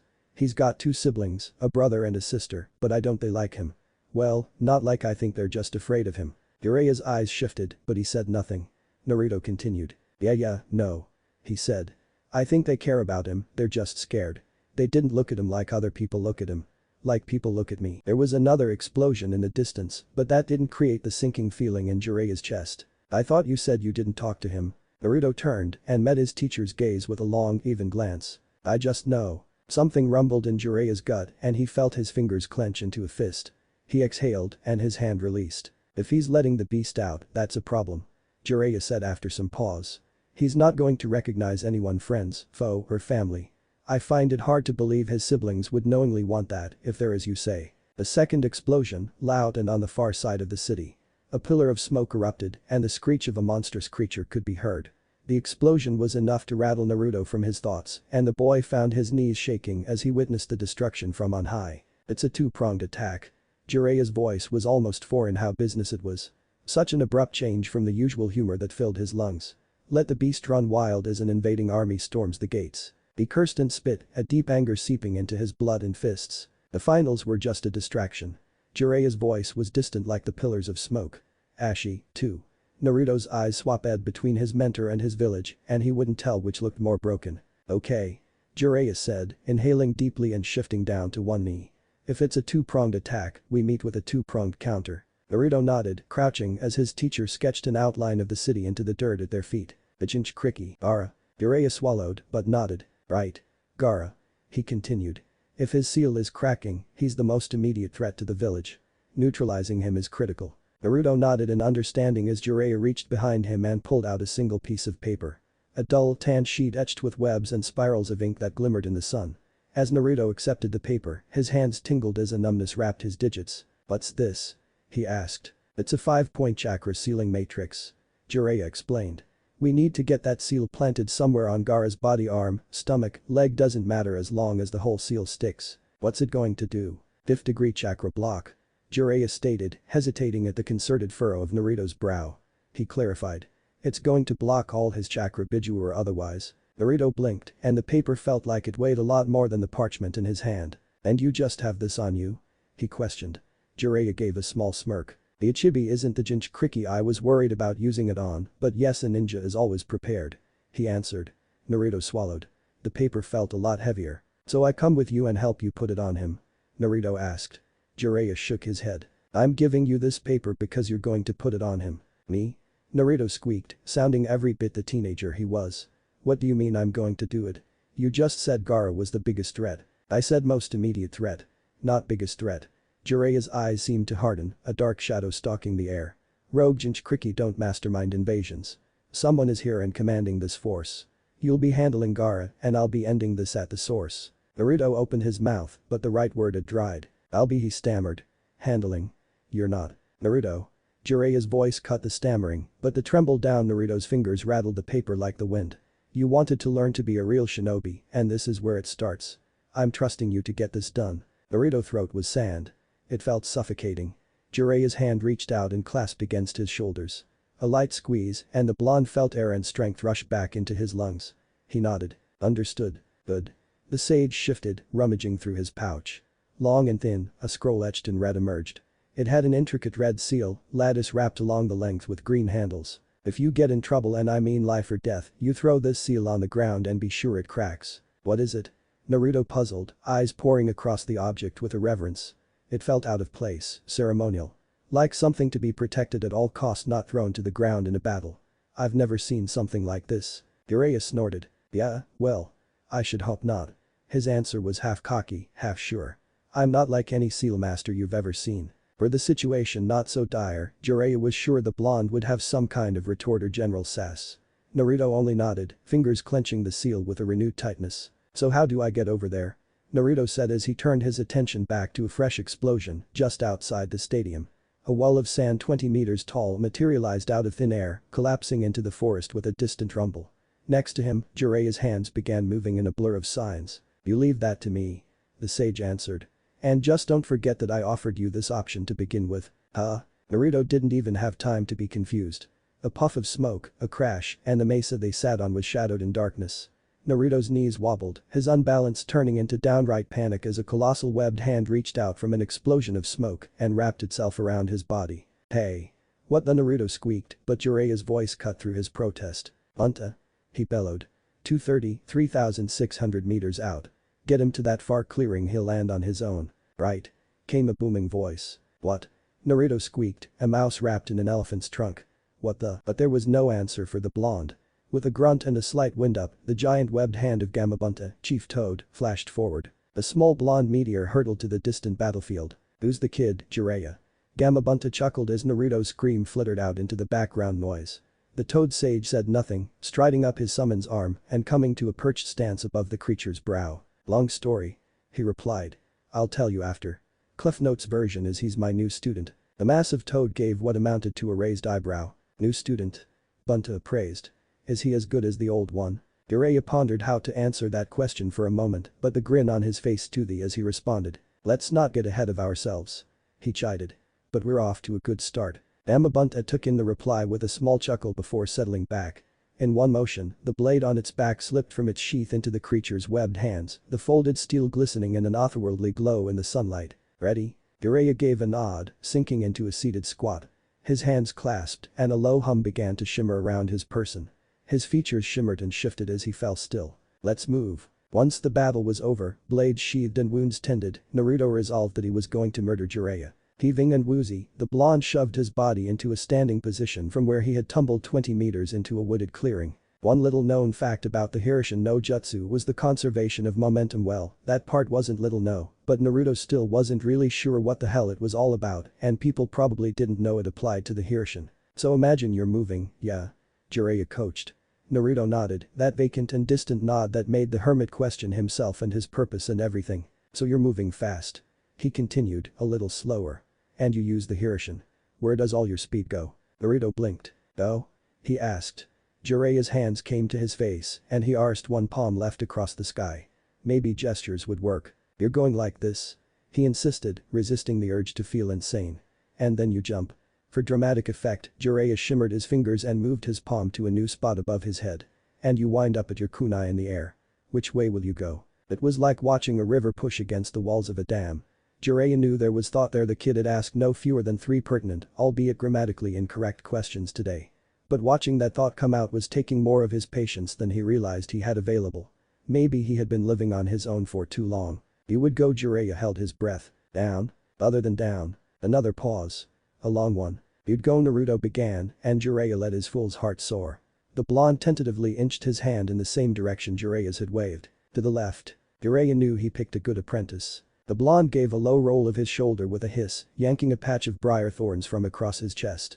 Naruto had averted his downward momentum by directing a well-timed kunai to a less splat-like trajectory, but that momentum had been conserved. For 20 meters. Sideways. He disappeared from the sky only to flash into the undergrowth. Through 2 bushes, 3 medium saplings, at least a dozen moderate rocks. His plummet turned a slingshot, culminating in the dull thud against a now cracked and scarred oak tree.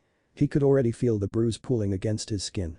He cursed to himself, giving a sympathetic glance to a nearby branch hanging on by mere fibers.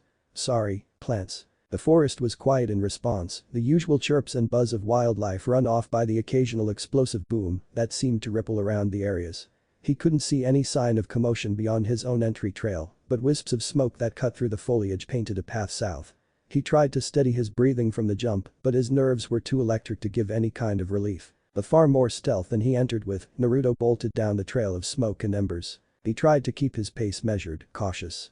He didn't know what kind of fight awaited, but slapping a ceiling tag on a Biju felt like something easier with the element of surprise.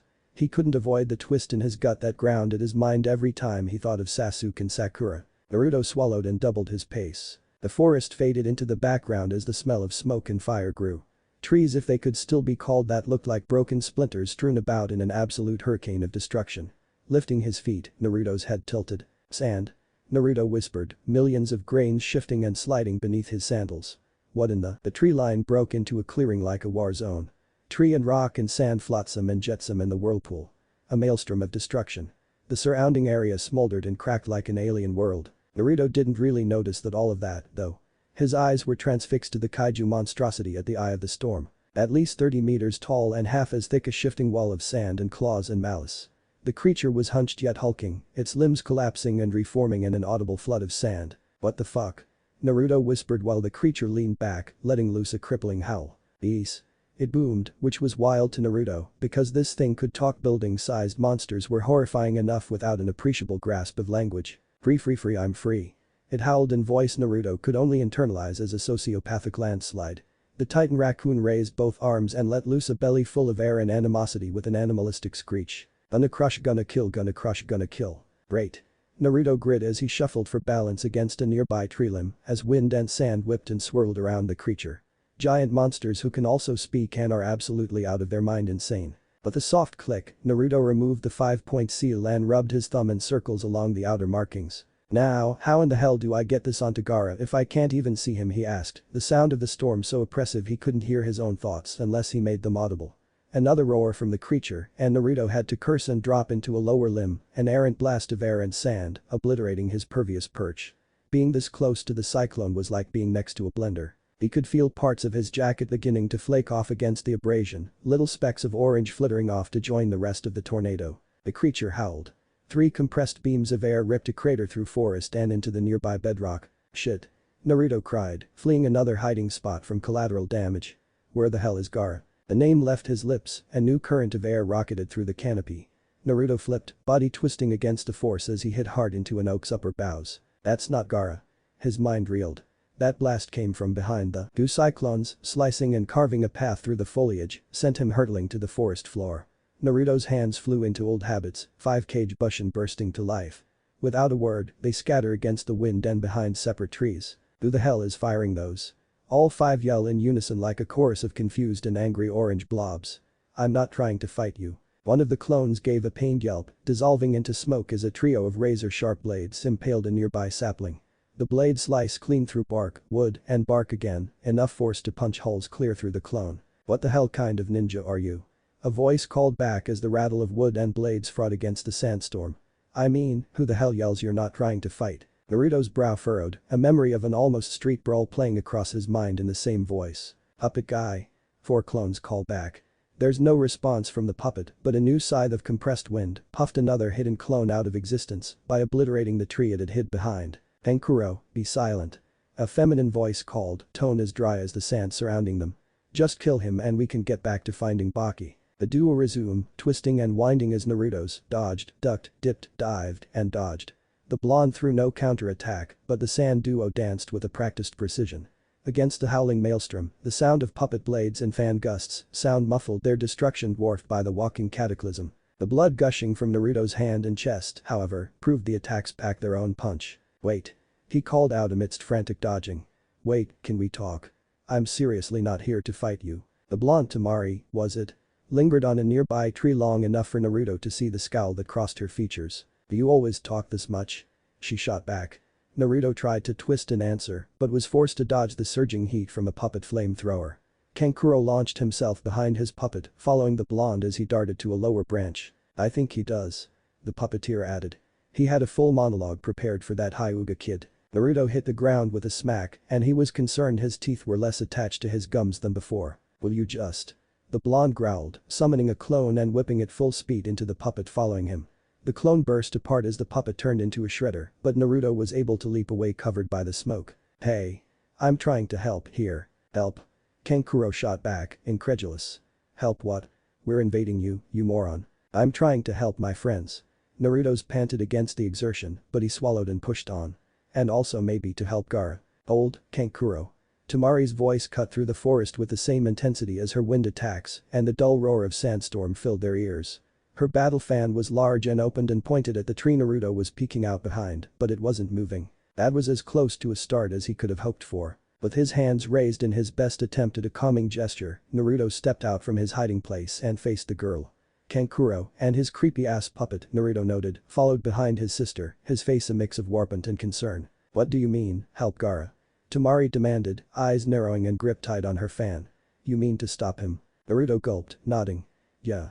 He's out of control and he's going to hurt everyone and himself. There was something, concern. That flashed across Temari's eyes, but it was buried as fast as it had appeared. Her grip tightened around his fan as her feet slid into their next dance. You cannot stop Gaara. She informed him, cold and calm and angry at things Naruto didn't understand. No one can stop Gaara. Not even if they wanted to. Naruto's next breath was like a weight, but his hand slowly unclenched to reveal the exposed seal, flittering in the breeze like a banner. What if he said? What if I told you I could stop whatever's happening to his seal? Seal? Kankuro's eyes flashed, and an explosion of wires and knives erupted through the clearing as mechanical and wooden arms encircled the blonde. How the fuck does a punk like you know about Gaara's seal? He seethed. Naruto tried not to flinch as he felt a kunai press against the bottom part of his jaw. Up close, Kankuro's warpant was dark and uneven, like ancient blood slicing across ancient warriors.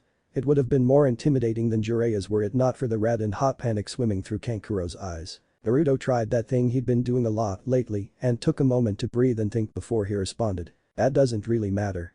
He could feel something wet on the kunai against his throat, probably poison as it sung against his skin. But what does matter is that I want to fix the seal and get Gaara the help he needs, and I can't do it fighting you two at the same time. The blonde's answer hung in the air against the sandstorm and he could feel Kankuro's deliberation.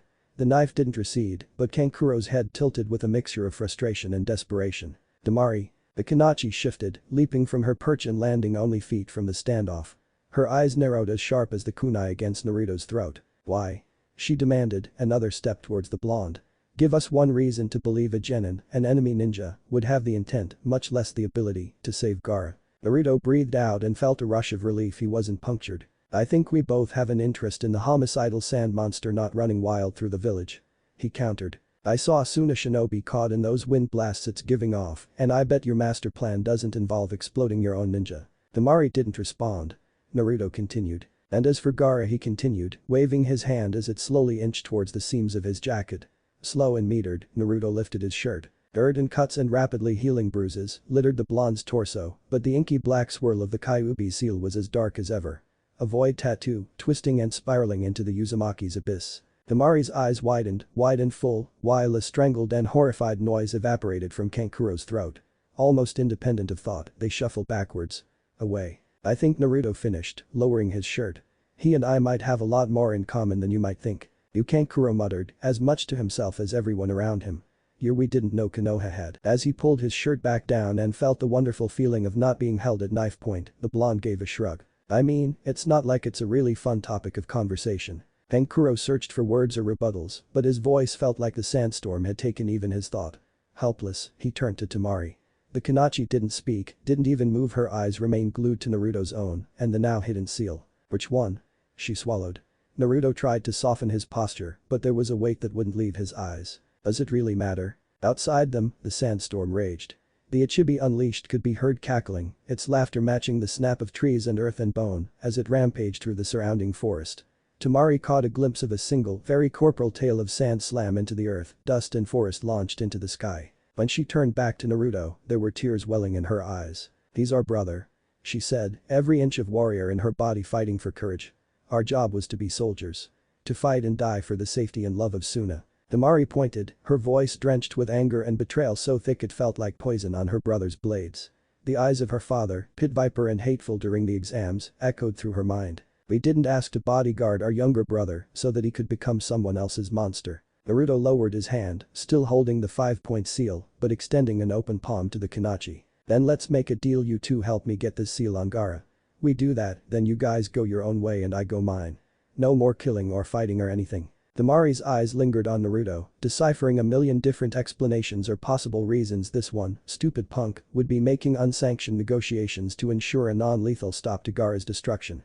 Every inch of her training, Baki's hours of teaching and combat and war, screamed that this was a trap and she should gut him like a fish right where he stood. Temari surged forward, clasping the blonde's hand in her own. Lie to us. She whispered, hot and heavy and hate-filled because she wasn't sure if hate or hope was more scary. And I bury you under all the sand in Sunagakur. There were words in Naruto's head, almost reflexes. It's a promise. The promise of a lifetime. My ninja creed. Jiraiya's eyes filled his memory. A burning fire. We follow the plan. He said. We follow the plan and we save everyone. Temari leaned back and Kankuro lowered his strings and knives. So, kid. Kankuro offered. You got a plan. And a name? I don't remember it from the last time. Naruto snorted but gave a slow nod. It's Naruto. Uzumaki Naruto. He answered, turning back towards the clearing. And yeah, I've got a plan. Orochimaru. A third Hokage's chest rattled, like trying to breathe through 6 feet of mud. Blood and pain thudded dull drums in his mind and he could feel the stinging ache fissure down his bones. While his body had gone old and frail, his wayward student had lost nothing. Orochimaru's attacks were always pointed and powerful, precise and destructive. Hiruzen coughed and a splattering of blood and dirt and tissue erupted. He didn't remember his student strikes being filled with this much distilled hate. You don't look well, master. The Kazukiage revealed traitor hissed. Gold eyes and pale features stared back. Malice and loathing filled the space. This job might be the death of you. 3 punches and a sweep. Parry, block, parry, shit. Orochimaru's knee made contact with the Hokage's forearm and a blinding pain shot up the limb. Hiruzen leaped, non-injured hand flying through seals as a torrent of mud erupted from his mouth. Orochimaru swerved, avoiding the flood and tossing a flurry of kunai in response. Why? Hiruzen barked, drawing his own kunai and deflecting the assault. Attacking Konoha. Attacking your home. The flash of fury glimmered in his pupil's eyes and the next kick sent shockwaves through the surrounding area as it made contact. The Sannin's breathing quickened and a blade shimmered into existence. Home? The snake roared. Hiruzen could dodge 4 of 7 swipes, his armor claiming another 2. The final, unclaimed and unblocked, caught the inside of his thigh, ripping open in a mist of blood and pain. Home, he says. Hum now, sensei. He taunted between swipes. Even you're not fool enough to think there's love list between the leaf and I. Another flurry, blurred strikes and parries. Orochimaru hissed as a reverse elbow crunches into his gut, the snake slamming into the earth with a thunderous crack. Hiruzen was old not dead. The cage heaved as a non-pulsed Orochimaru rose in the crater, idly swiping at a bloody lip. My. Orochimaru hummed, brushing the rubble and roofing from his shoulder as he strode back into range. More spryness. Or just an old man's dying gasps.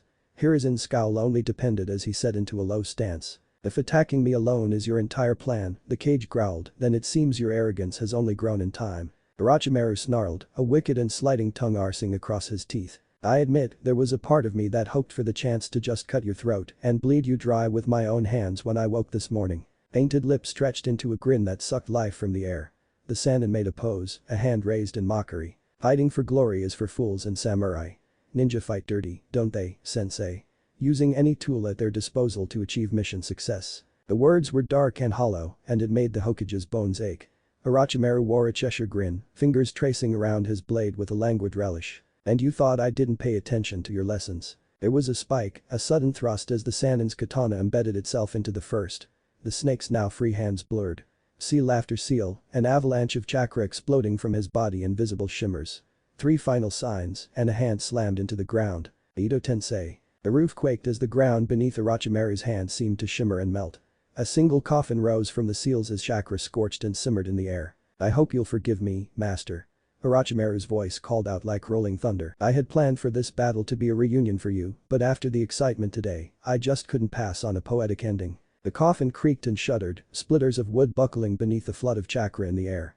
Etched into the wood, the number 4 reflected in the horror of Hiruzen's eyes. Orochimaru only grinned. There may be new blood on the field, but I wonder how the original Yellow Flash will take to his successor. To put it mildly, the situation was deteriorating. Naruto, Temari, and Kankuro stood at the edge of what could only be described as a new desert. Trees and wind swirled, a near-constant stream of sand pouring from the surrounding area and burrowing itself into the creature as it howled. The creature was well over 50 meters tall, now, and growing fast. And you're absolutely sure of this plan? Kankuro's neck craned back, a mixture of fear and awe washing over his nerves like rain. Next to him, Naruto ran his thumb up and down the seal. Oh yeah. He lied. Just gotta get it done. Smack seal, save the city, get some ramen. Temari turned back and tilted her head, appraising the leaf genin with a glance that conveyed neither support nor doubt. You are not what I expected, Uzumaki. She said. Naruto grinned and positioned a Hiruzen kunai between his teeth. Most unpredictable ninja in history, my old academy teacher used to call me. He offered. Guess some things don't change. The creature roared, taking particular offense to a large group of boulders and grinding them to dust with a concentrated blast of air. Naruto turned to his impromptu team. Ready? He asked. The duo nodded and Temari set into a low stance while Kankuro began flying through hand seals. When this is over, you owe me a new puppet, Uzumaki. The black-haired puppet Kankuro had wrapped to his back bulged, its wooden parts turning in on themselves as the puppet folded and contorted. As Kankuro summoned more than 24 kunai and swords and spears, the weapons were pulled to ports on the puppet like magnets. At the side of each weapon, Naruto could spot the flitter of an explosive tag wrapped with wire and recklessness. You didn't use this during the exam? Naruto wondered. Kankuro snorted. Large-scale explosions have been banned in the Chunin exams since the last exams in Iowa. Kankuro rolled his shoulders as he unwound strings of tags. But, we weren't exactly coming prepared to follow the rules of the Chunin exams. As he finished the final wrapping, Kankuro's hand lingered on the wood of his puppet's chest. Sorry about this, Karasu. He tilted his head, his voice dropped with something distant that Naruto didn't understand, but made him sad. When he turned back to Naruto, the blonde could have sworn he saw the tiniest smudge beneath the paint on his eyes. Listen, Blondie. You'd better have its attention before I try. This move takes 2 months to get armed and you only get 1 shot. Naruto managed a smile, making sure he used his eyes. If he'd have seen it, maybe Kakashi would have finally been proud of him. Don't miss your chance to blow, face paint. He offered, voice sounding more positive than he felt inside. If Kankuro had a retort, Naruto wasn't paying attention to hear it as he clasped his hands in the familiar cross of Kage Bushin. 24 Naruto sprung to existence, bounding out of the trees and rocketing to the clearing. The wind was a hurricane and the sand a greater. Each clone gave a scowl as 4 of their brethren popped out of existence, met with the same fate as a food put in a blender. Hey, you big fucking raccoon. The Narutos yelled, as uneloquent as ever. He never had been any good with honorifics, and Iruka hadn't covered speaking to tailed beasts 101 in class. Why don't you turn around and pick on someone your own size? The sandstorm paused, not receded out of what appeared sheer disbelief. Like a mountain craning its neck, the Ichibi twisted its body, and 2 black and gold starred eyes stared at the small army of orange genin running towards it. Is that an ant? It boomed. Did an ant just have the audacity to speak in my presence? Naruto didn't answer, opting to throw a small flurry of shuriken at the beast. The metal stars sunk with dull thunks, crashing into the sand body of the creature and being absorbed into its mass. The Ichibi, for its part, howled. Yahahaha, incredible. Its laughs rippled in the air, and another 6 clones were blown from existence. I sit locked in this pathetic child for years, and now I face more children. Are the sons of men all that remain of mortals? You're the one taking over people's bodies. The remaining Narutos retorted as 2 more were swallowed in coffins of sand. Let Gaara go. It was hard to tell if the creature was laughing or screaming with rage, any noise coming from its mouth made Naruto's ears want to split. Fun enough, little ant. The taunt he heard, but his mind could only focus on the tsunami of sand stretching out to wrap his clones. But I am in no mood for games. Clone after clone, pop after pop. The Ichibi's sand didn't as much strike or attack, it consumed. Any of the Naruto clones running on pure sand are swallowed with a crunch of earth and forest. Naruto's are laid to waste in another 5 attacks until a single blonde-haired ninja is trapped by insurmountable pressure as Naruto was raised like a rag doll to eye level with the beast. I will give you one thing, human. The Ichibi hissed, teeth and sand churning in the creature's maw. Up close, Naruto was able to get a full dose of the crazy, and it felt like taking a shot of lighter fluid and jumping into a volcano. You are as amusing as you are suicidal. The sand surrounding Naruto crunched, and Naruto could feel coffin walls closing in as sand ascended to encircle his head. His vision blurred with little spots of darkness growing. The Ichibi crackled with malice and madness. Any last words, insect? Yeah. Naruto rasped, each breath bringing a stream of sand sliding down his throat. Didn't anyone ever tell you not to play with your food? There's a poof. The last Naruto clone popped out of existence in the prison of sand. Rage and fury and raw chakra explode from the creature as its eyes darted the nearby battlefield. Insect. The Ichibi screeches. When I find you, I'll tear you limb from limb. I'll flay your body and rip your brains out and feed them to everyone you know and love and hey Shukaku. A new voice, Kankuro's, erupted from the forest. Let go of my brother you douche. The cool factor, or lack thereof, of calling a Biju's avatar a douche was something that Naruto wouldn't let Kankuro live down for decades to come. Regardless, the immediate effect is achieved. The creature's blinding fury exposed its face to the tree line, and a black-haired missile exploded like a catapult towards the creature's face. Caruso rattled, skeleton bones of wood, as it arced through the sky. The wisps of blue chakra wires severed as the puppet left controllable range and entered a free fall toward Shukaku. A defensive wall of sand erupted out from the creature's face, but the real danger was in the hands of a young Tsunagenin as he held his hands into a familiar yet enormously fun seal. Hi. The blossom of fire and heat erupted, the dozens of explosive tags strapped to the puppet igniting like fireworks. The Ichibi shrieked, shaking the earth as its lumbering body staggered. From the nearby trees, Tamari's eyes narrowed like a hawk through the forest. The Ichibi's face crumbled, sand either blown off its visage or slags of molten glass from the heat of the fire. Through the falling sand, Tamari's hands whitened on the hilt of her fan as a tuft of red hair emerged from the creature. "Naruto!" she cried. "Now." In a flash of yellow and orange, Naruto zapped from existence, reappearing crouched with his final Hiruzen kunai flipped in his hands. "Do it." Tamari growled, channeling chakra and every ounce of muscle in her arms into swinging. The wood of the fan groaned, and Naruto could feel a brutal snap as the arms shattered just moments after the force and a burst of wind sent him, for the second time today, rocketing into the sky. The wind howled, but Naruto's heart felt silence. "Hey Gaara." Naruto's bravado and adrenaline moving his tongue more than his mind. "Time to wake the fuck up." Naruto's voice was a whisper in an avalanche, but the Ichibi's fractured and broken and rapidly reforming face still turned. The creature lacked eyes, but its chakra hit Naruto like a tidal wave. Kill. Kill. Kill. Even without a mouth, the creature's lust for carnage and destruction felt like a physical wall. His body reached the top of the arc, but his throat was closing. The ground looked so far and the Ichibi so tall and Naruto could feel his courage and breath and grip leaving him. The Ichibi's madness gripped his body like a rag doll. What was he doing? Why was he up here? What the hell was he thinking and why would he? It was thunder. A crimson heat burst inside his navel, swirling and burning, and something snarled. The Ichibi's pressure, so looming and crushing, dissipated and didn't just stop, it fled. Naruto's vision blurred red, his muscles pulsing under a strength beyond his own as his eyes honed in on the slumped form of Gaara of the sand. "Hey, you shit." Naruto cried, his voice crackling, the red chakra surging around his body. "I said it was time to wake up." Naruto's arm sizzled, fabric and skin burning away under a cloak of crimson and maroon chakra. With a howl, Naruto surged forward and flung his final Hiruzen kunai like a missile. A sand wall rose to block the projectile, but the red chakra etched into the weapon, burst through the barricade with prejudice. The dagger made its own mini explosion as it lodged itself into the sand directly next to the unconscious genin. Naruto flickered, and a blinding flash of red and yellow filled the skies. Before Sand could react, Naruto reappeared next to Gaara and slammed the 5-point seal directly onto the genin's forehead. Gaara screamed, eyes flying wide. The scream was a wail, anger and rage and promise of future retribution coded in the Ichibi's essence, but faltered and dissolved into nothing more than the nightmare-fueled cries of a scared child. The colossal sand body of the Ichibi's avatar shifted, the source of its structure gone, and the tower of sand falling aimlessly to the forest floor. Naruto heaved, stomach churning and muscles fried. He tumbled, clinging to a barely conscious and stunned Gaara. Neither had the energy to scream as they slid down a collapsing mountain of sand. Sand was a shitty cushion. The afterburner still racked through his veins, but sand and bruises and pain covered every inch of Naruto's body as he and Gaara came to rest on the ground. "Holy shit." He hissed, a rush of fresh pain mixing with vacuum left after the red chakra twisted and burrowed back behind his navel. "I am never, ever getting in the air again." Naruto forced his body to a semi-risen position, his eyes turning to the still shaking red-haired genin beside him. "Hey." Naruto said, whipping his leg a little to nudge Gaara's arm. "You alright?" The contact sent Gaara into a frozen panic, the boy scrambling and flailing as he looked, desperate to the sea of sand surrounding them. "Shukaku." Gaara rasped, his voice broken and distant.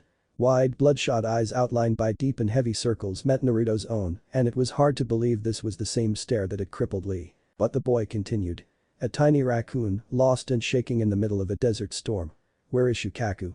I can't hear it, I can't." Gaara. Both Naruto and Gaara turned to the voice, Tamari and Kankuro slid down the newly formed dunes to stop meters from the two. Gaara shuffled, his arms and legs pulling him back as his eyes met his siblings. For their part, Kankuro and Tamari seemed just as lost. "Gaara." Tamari was the first to extend, first to reach out. Maybe it was the older sister in her, but the desperate claw in her mind to stay away gnawed at her throat. For the first time in her whole life, she felt like she could see Gaara's eyes. "Himari." His voice wavered and the world seemed to spin. "Kansas Kuro." Tamari said nothing, but her heart made its own decisions. One step at a time, she approached. Each step pressing into sand, her mind calculated the thousands of ways for Gaara's all-present, ever-consuming protection to grab her. Pull her down and just keep pulling until everything was dark and she was breathing dirt. Another step forward, the sand never moved. Tamari Kankuro warned, but it was half-hearted and distant. His mind felt the same pull, the same hesitation, but he was always the cautious one. He didn't start moving until Tamari had collapsed to her knees in the sand, just outside Gaara's reach. Her hand reached out, and it occurred to her this was the closest to Gaara she had ever been. "Gaara," she whispered. Her hand was so close. When her skin finally met the boy's face, his body went stiff at the touch. Tamari held up another hand, cupping the opposite side of Gaara's face as he stared, frozen in shock. "Gaara," she whispered, words turning into tears, turning into total collapse of her everything. "Gaara. Gaara. Gaara." She repeated his name like it was the first time she'd ever said it, and by the time Kankuro made it to the two, he's crying as well. Both sets of arms wrap around Gaara's frame, and the boy can do nothing but stare and shake. "We thought," Kankuro sobbed. "We thought you were gone." Tamari said nothing, repeating her brother's name as her arms wrap around his frame. From beside the scene, Naruto gave a hacking cough. "Gentle hugs," he suggested, his own ribs seeming to experience the pain through pure proximity. "That fall hurt like hell." The blonde's comments were ignored, but Gaara recovered enough from the exhaustion and shock to mumble a question. What he began has happened. The words, even saying them, left Gaara breathless. His whole life, every moment and every waking hell, spent alongside the howling and wailing of a half-captured monster. Whispering and screaming and threatening to kill any and everything he ever loved if he fell asleep. It was constant. It was all-consuming. It's gone. Gaara said.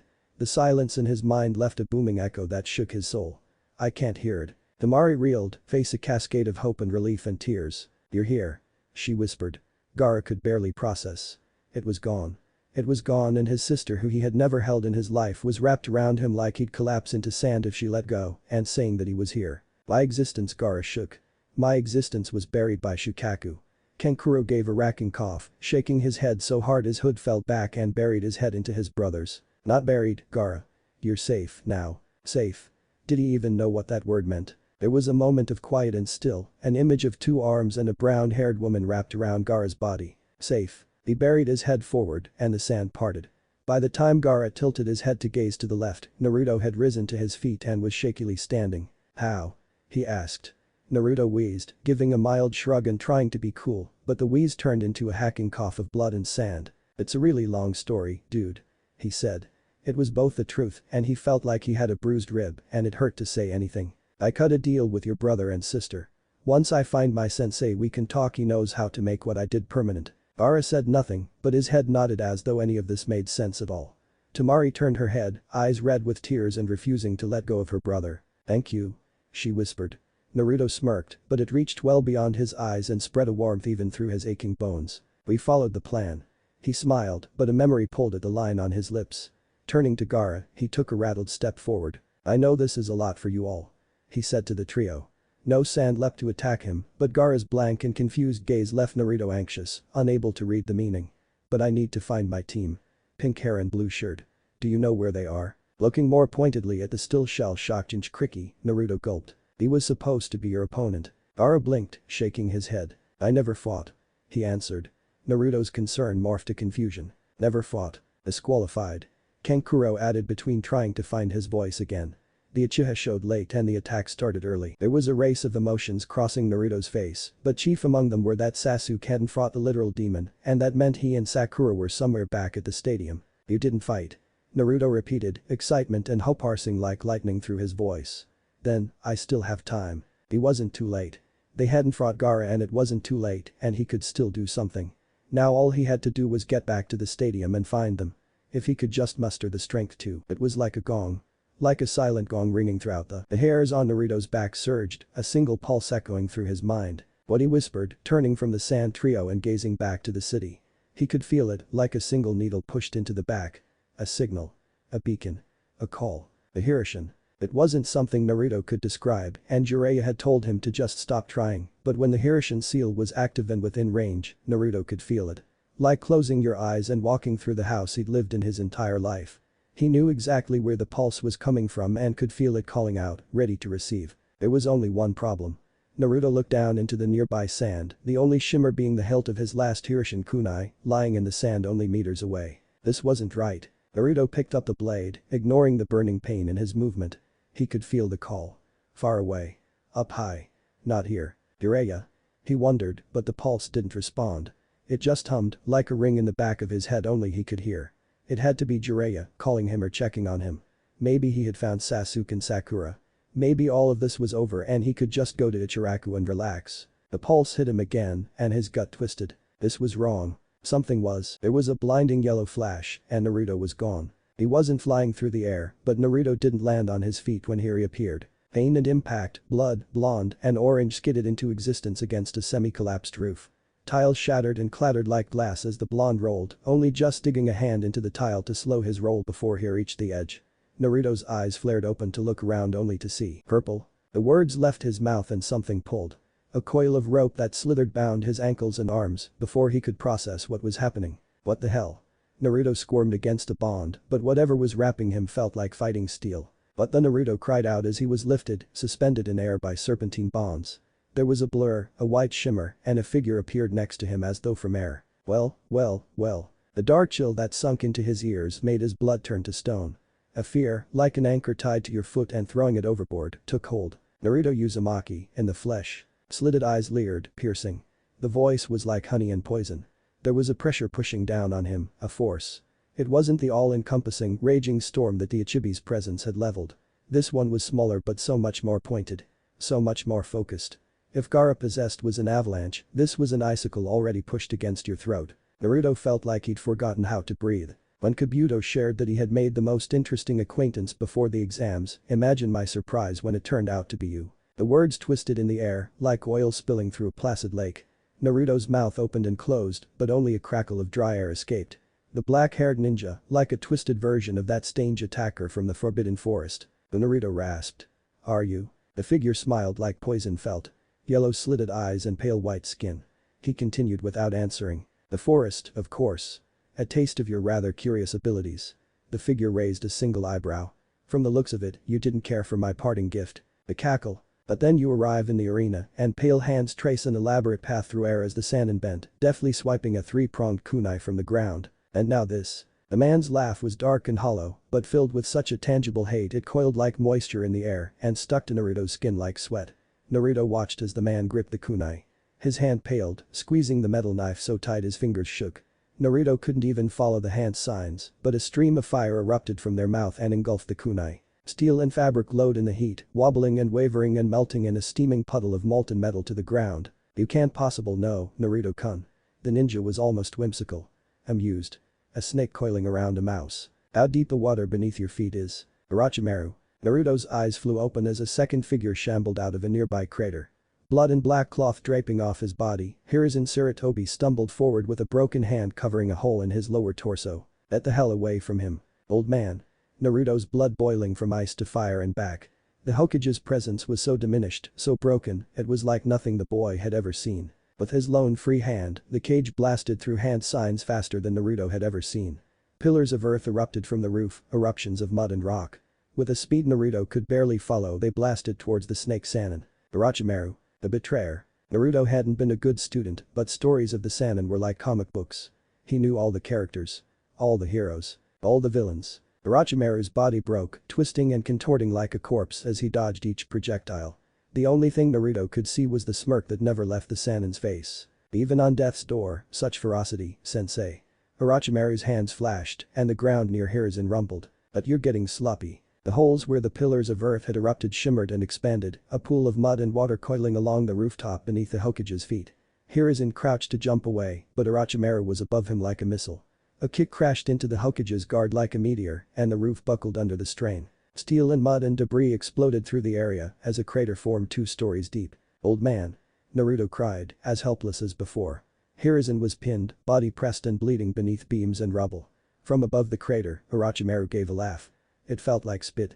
Turning back to Naruto, the Sannin waved his hand, fingers trailing in the breeze. It felt like cold sandpaper against his skin as the prison squirmed, thousands of snakes moving in unison as the blonde was dragged closer to the crater. Naruto. The snake said, and Naruto hated the way his own name sounded.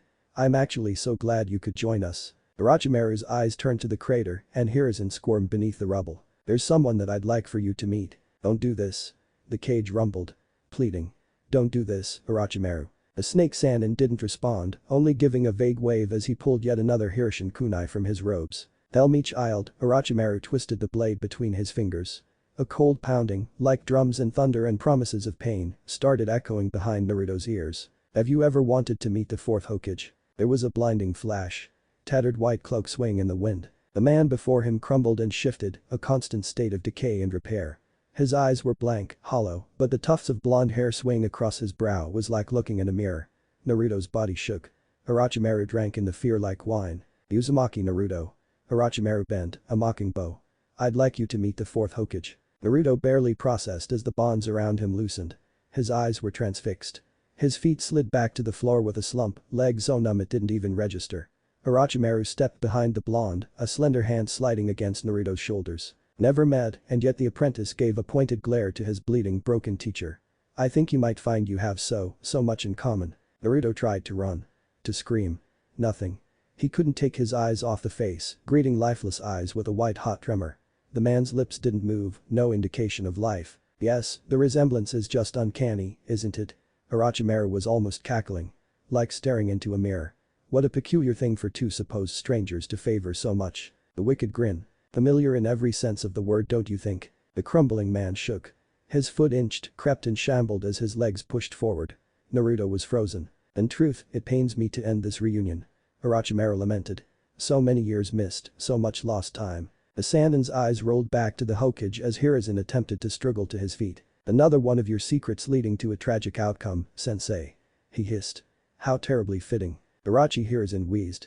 The Kage's mind screamed and shouted for his arms to move, to do anything, but the nerves and bones fell silent. You don't do this. He doesn't deserve. Orochimaru spat.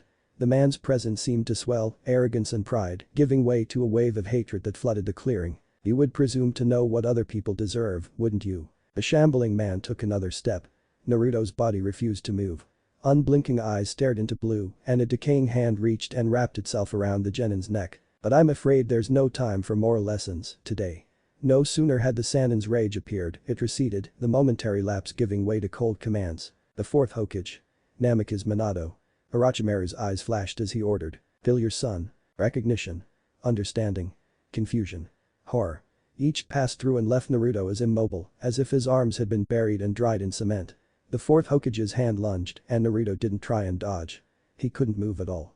All he could do was stare, transfixed, in the blue eyes of Namikaze Minato's features shuddered. His hand stopped a breath from Naruto's neck. Then the body choked, like speaking through drowning. Minato's grip neither loosened nor tightened, but his arm shook as the man fought words on his lips. No. Naruto's throat went dry, the man's voice echoing through his mind. My. Orochimaru cackled, raising an eyebrow in almost amusement. A will so strong, it defies me even in death. Naruto just stared. Minato's eyes didn't shift or his face change, but his hand continued to tremble. Orochimaru's eyes narrowed, a complex calculus flashing behind face as he witnessed the struggle. Now this is something truly unexpected. He said. His voice was clinical, the scientist within unable to overlook the anomaly. An Edo-tensei bond, even without a soul. Orochimaru approached the duo, eyeing the homage with a mixture of fascination and annoyance. This is quite unexpected. With a cold and calculated precision, Orochimaru's eyes roamed around the walking corpse. This shouldn't even be possible. The body is here, but your poor father's soul is still trapped in the belly of the death god. The scientist disappeared. The monster returned, scowling. Sickening. His eyes met Naruto's. You do know your father's in eternal torment, don't you? With the same callous apathy, the scientist returned. But the Shinigami isn't as picky on bodies, so I managed to make a deal to let just his body out. Orochimaru took a kunai, slowly pressing it into the side of the Hokage's skull. There was no blood, no flinch or even blink as the blade was buried in the man's skull. When he released the blade, it slid out of the gaping hole without a sound. Naruto watched, eyes wide as the wound shifted and ruffled like peeling paint. Not quite healing, but disappearing into shifting skin. And yet here his body stands, acting like it has a soul. Orochimaru made a low clicking sound and shook his head. That simply won't do. Naruto-kun. The snake called. It seems I must thank you again for this most fascinating new information. I never imagined such a reaction could occur, but clearly improvements are required. The mad Sannin rolled his shoulders with a careless eye. But, alas, there just isn't time. He announced, taking a step forward and reaching across to his hip. I'll just kill you, burn Konoha to the ground, and then I'll pull your fathers out of death for real and see what's going on. In a flourish, the kusanagi was drawn. Cold steel shimmered as it slid through the air, whined through clearings. The Sannin's arm shifted, and the blade raised above Naruto's head, pointing directly into his neck. Naruto didn't even notice. All he could do was stare into the eyes before him as they stared, empty, back. Goodbye Uzumaki Naruto. Boom. An explosion, deep and raw and loud, swept through the clearing. The Sannin's blade steadied as his eyes snapped to the left. The purple of the barrier shimmered, a prismatic rainbow as it shuddered at the blow. Again. Boom. This time, Orochimaru shifted. Flowing like a wave, his stance turned to face a single point in the barrier wall. A crack, hairline and stretching had erupted from the light. Boom. Kid. It was only the combo, a voice and a thunder that snapped Naruto's attention from the body trapping him. Hiruzen. He rasped. His hands clawed up and into the hand around his neck. Naruto pulled at the grip, but it was like scraping at a steel chain. The scroll. Jiraiya roared, glowing with a chakra aura Naruto had never seen before as he slammed another fist into the barrier. It was like the trees were breathing. Like every strike Jiraiya levied at the wall had the weight of the forest itself. The resounding gong shook the field and Orochimaru surged towards the weakening border. Two birds, he snarled as the snake prepared to fight the new intrusion. Use the scroll, Naruto. Nah. The blonde's body went still, his eyes shifting like sand to the voice. Nah, the animated body of the fourth Hokage whispered. His voice was lost. So lost but so desperate to find. Naruto. The scroll tumbled, slipping through the genin's fingers and clattered to the ground. There was an eruption of smoke, like a firecracker, and a massive blob of hair. Razor-sharp spines of hair punctured the husk of the fourth Hokage, with so much force his body was sent flying into the nearby buildings. Naruto collapsed, gasping at the sudden return of air to his lungs. You alright? Jiraiya's voice asked, but Naruto was too busy heaving into the dirt. He raised a weary look, exhaustion. Confusion. Pain. Jiraiya's lips hardened to a single line. We'll talk more later. The man said, but Naruto's vision was starting to blur. The sudden rush of oxygen and movement. The world started shifting, fading in and out of color. Sensei, his voice a whisper. Was that my? But the question never came. Naruto's vision blurred and his body collapsed in its next step. Do you recall my order? It was the way the words echoed through the room. Lingered and cracked like vines through a forest floor. Deep demands echoing inside a chamber of darkness and stone. Because I do. The commandment continued. That I am to be made aware of all activities between Jiraiya and the child. The wooden cane scraped along the stone floor, rattling before the ragged body of a masked and faceless shinobi. Beaten, bloody, and barely breathing. Danzo Shimura scowled. Did you forget the simple directive? There was a gurgle, likely blood, that pooled behind a frog mask. The shinobi trembled, their bodies straining to maintain the weight beneath wavering arms. And no, Danzo-sama. Frog shuddered. We didn't. And yet, Danzo continued as though the creature before him had not spoken. Creatures did not speak, after all. Not only is Jiraiya able to continue another month unmonitored, he manages to find time to teach the Kyuubi Jinchuriki the Hiruzen no jutsu. Danzo's cane shimmered and glinted in the dark. The stick parted and the shining fang of a blade emerged from hollowed wood. The nearby torchlight danced for but a moment before the blade plunged into the stone floor. Frog's right hand happened to be in the way. The sword went through that, too. MHHHHHFFF. The scream muffled against blood and restraint, but Danzo's lone eye simmered in the darkness. Do you have anything to say for yourself? The ninja writhed, hand pinned and body shaking. Sweat poured down his body and bowed head, leaving damp smears of water and blood. We did not approach closer so as to not alert Jiraiya-sama to our presence. We, Commander. Danzo snapped, his head tilting. Our failures so easily shared. No, Danzo-sama. The frog corrected. My decision is my failure. Danzo twisted his cane. Frog whimpered. Your failure, indeed. He agreed, lone eyes shifting up and into the surrounding darkness. A chorus of blank masks surrounded the display. Danzo spoke to the assembly. Your failure that you have wrought on your village. On your family. A failure that root cannot abide or else the future of this village will be naught but ash and misery. There was a wet squelch as Danzo ripped his blade from the floor. He held it forward, scanning the point among the dozens of surrounding figures. Failure is weakness.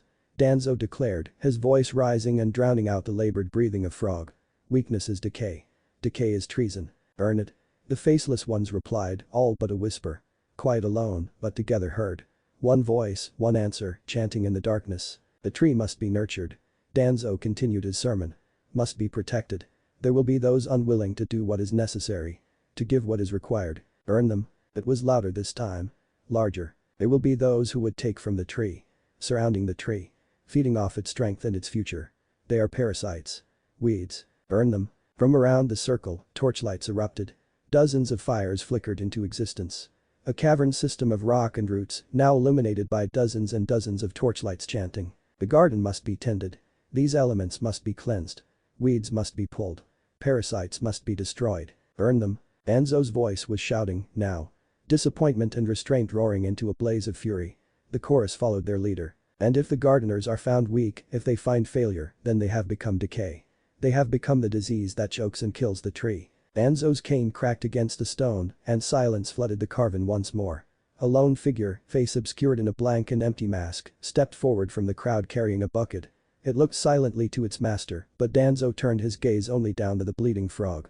Crouching low, Danzo reached forward and pulled the frog mask from the shinobi's face. Brown hair was matted and torn, clots of blood and bruise mixing like watercolors across the nameless boy's face. With what swollen vision remained, the young man met his master's single-eyed gaze and gave a shudder against pain. "What is the cure to the disease that kills the tree?" Danzo asked. There was a moment, fleeting and instinctual, where the boy's body spasmed. Lesions and scars oozing on his skin rattled and his body seemed just moments from collapsing. But as he met his master's steel gaze, a sudden calm flushed across Frog's battered body. He gave a pained but deep inhale, rising his back with the last of his strength and meeting the gaze without question. "Burn them." Frog answered, and the chorus of faceless ninja replied in kind. As they chanted and echoed his words, "Burn them. Burn them." The ninja holding the container stepped, spilling the bucket forward. Brown liquid like sap oozed, and blood and bruise were replaced by viscous flow. Danzo nodded as the pour finished, not moving until the final drop had left Frog covered in the substance. Rising to his feet, he gave a nod. "Very well." He called out, motioning forth a second faceless mask. This one carried a single torch. "Then I commend you this final directive. Blood and oil and shame. Shame. Failure is weakness." Danzo shifted, his cane bashing against the ground. "Weakness is treason. Burn them." The chorus answered. Another slam of the cane. "When we find parasites in the tree, we remove them. Disease, we remove it.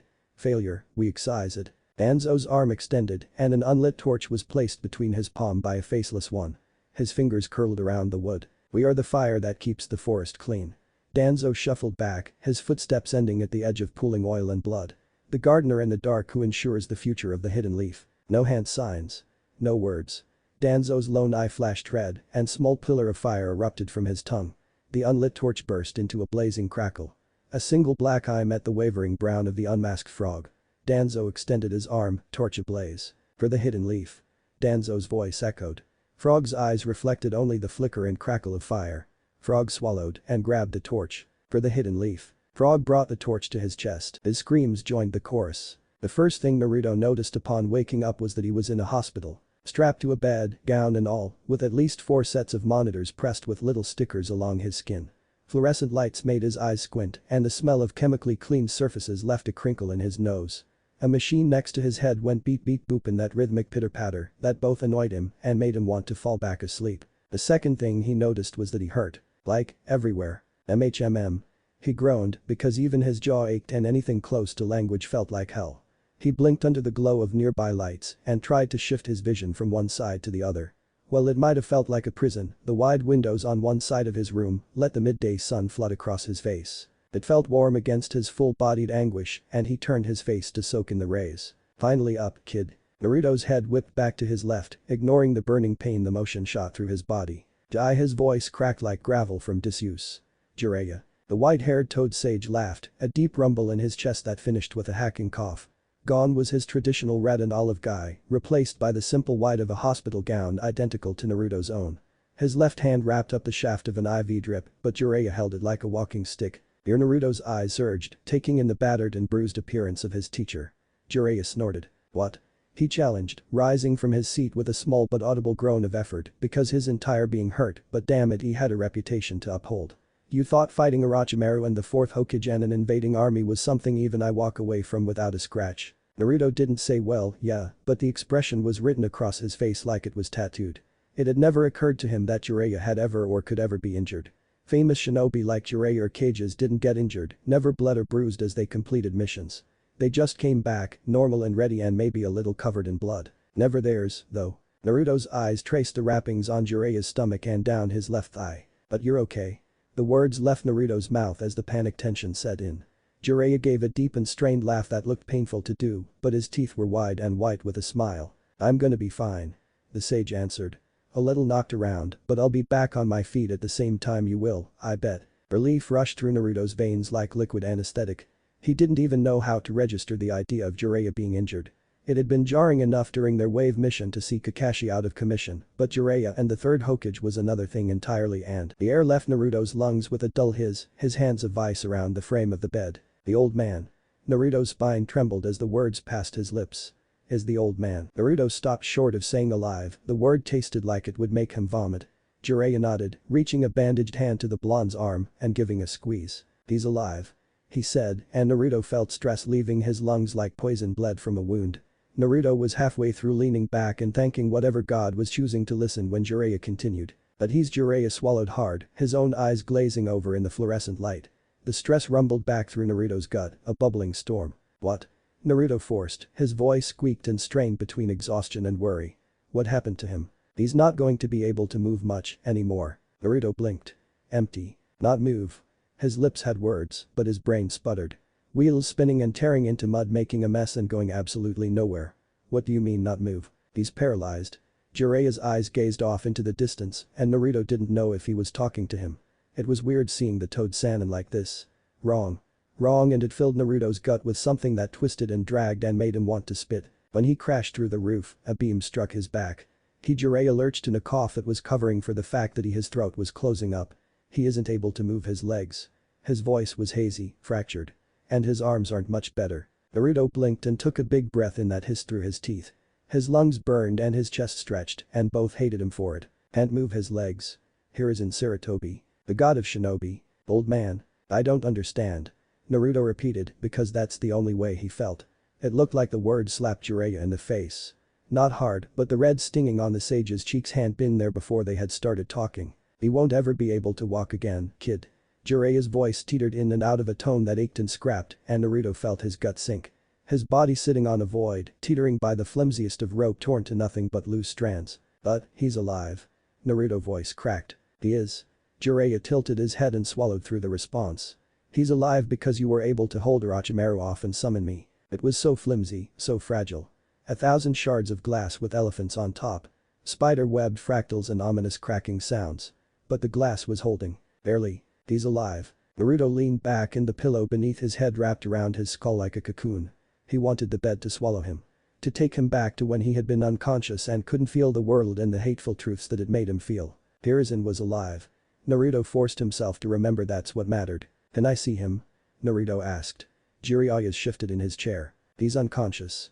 The medics aren't going to wake him until we have the right conditions to perform surgery. Naruto shifted and a pain shot through his left side. What does right conditions mean? Jiraiya gave what sounded like a laugh, but not in the least bit out of humor. I'll tell you everything, he assured the blonde. As soon as you're out of that hospital bed. It was a testament to how little energy Naruto felt in his whole body that he accepted the answer without a fight. The blonde leaned back, blinking slowly and steadying his breathing to the beep beep beep of his monitors. Jiraiya. Naruto said. No jokes. No hyperactive. No voice. The sage's body was hunched, ragged, but he gripped his IV stand and raised his head. Yeah, kid. Naruto's tongue clicked in his mouth while his eyes traced endless mazes into the ceiling tiles above him. Did I get strangled by my dad? Years later, Jiraiya would realize that there had never been a right answer to that question. He would think and spend nights staring at the stars wondering what he should have said in response this exact moment. Jiraiya didn't think he ever found the right one. Yeah. He said. Yeah, that was your dad. Huh. Jiraiya watched the boy like one watches a burning building. Waiting for that one crossbeam, that one stubborn support to crumble and crack and send the whole thing into a heap of rubble and ash. Naruto tilted his head and just kind of stared. Huh. He said, again. Jiraiya forced his arms to pull his body to his feet, rising tall, so he could see the boy's face, despite that pain movement shot through his ribs. Kid. He tried, softer. Naruto. The blonde's face didn't move, didn't tilt or turn to the call. But his eyes stretched just to the left to catch Jiraiya's own. Are you alright? Naruto's eyes drifted to the ceiling. He tried to do that thing he'd been trying to do lately. What was it, again? Oh yeah, thinking. Before he spoke.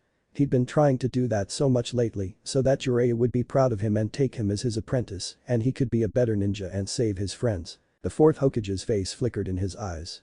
Crumbling and distant and blue and so. I didn't think I had a dad. Something inside Jiraiya shattered. A torpedo through stained glass and Jiraiya's entire heart wrinkled and it hurt worse than any bruise on his body. Sensei. Naruto continued. His voice was robotic and intercom through a steel wall. Jiraiya had long imagined what blessed peace he would find the day Naruto learned to talk with restraint and didn't yell when he spoke. The quietness was awful and the sage would give anything to have the joy back. I'm gonna go back to sleep. Naruto said. But when I'm out of here, you said we were going to go somewhere. On a training trip. Naruto's eyes shift, landing back on Jiraiya, and the focus makes Jiraiya's heart jump. We can still do that, right? He pressed. The weight of the air pressed into a thin line and sizzled in the distance. You're going to teach me how to be strong? Jiraiya nodded. That's the plan, Naruto. But it was wrong. It was all wrong. They were lucky to be alive, and a part of Jiraiya was horrified to imagine what would have transpired had he not found the blonde walking through the streets looking like a kicked puppy. Had Kakashi not gotten caught up yet again in the inky black red of the Sharingan and neglected the diamond sitting right in front of him. Naruto shifted, rolling to his side with his IV line pulled across his chest. Jiraiya exhaled but stayed standing in the silence until the dull beeps of the boy's heart monitor matched his breathing. Satisfied that the kid was out, Jiraiya turned his bruised and aching body to the door. He didn't look like much of a shinobi, much of a warrior as he hunched and shuffled with his IV stand in tow. He didn't feel like much of a warrior now, anyhow. Without a sound, the sage turned the door to the blonde's room and made it into the hall. He was greeted by a single eye and a mop of white hair. "Lord Jiraiya." The copy ninja said, seconds from entering the room. Jiraiya's gaze chilled. "Kakashi." I didn't. Kakashi blinked, taking in both the state of Jiraiya's injuries and the way his own name sounded like an insult when the sage spoke. "How's Naruto?" Jiraiya pulled the door closed behind him, the soft click echoing in the fluorescent light of the hallway. "Asleep," he said. "Exhausted, but recovering. He's fine." That was a lie, the kid was a lot of things, but fine sure as shit wasn't one of them. Kakashi probably knew that, but the man nodded, physically sighing in relief. It made Jiraiya's body tense. "That's good." The copy ninja replied, sidestepping the Sannin and reaching for the door handle.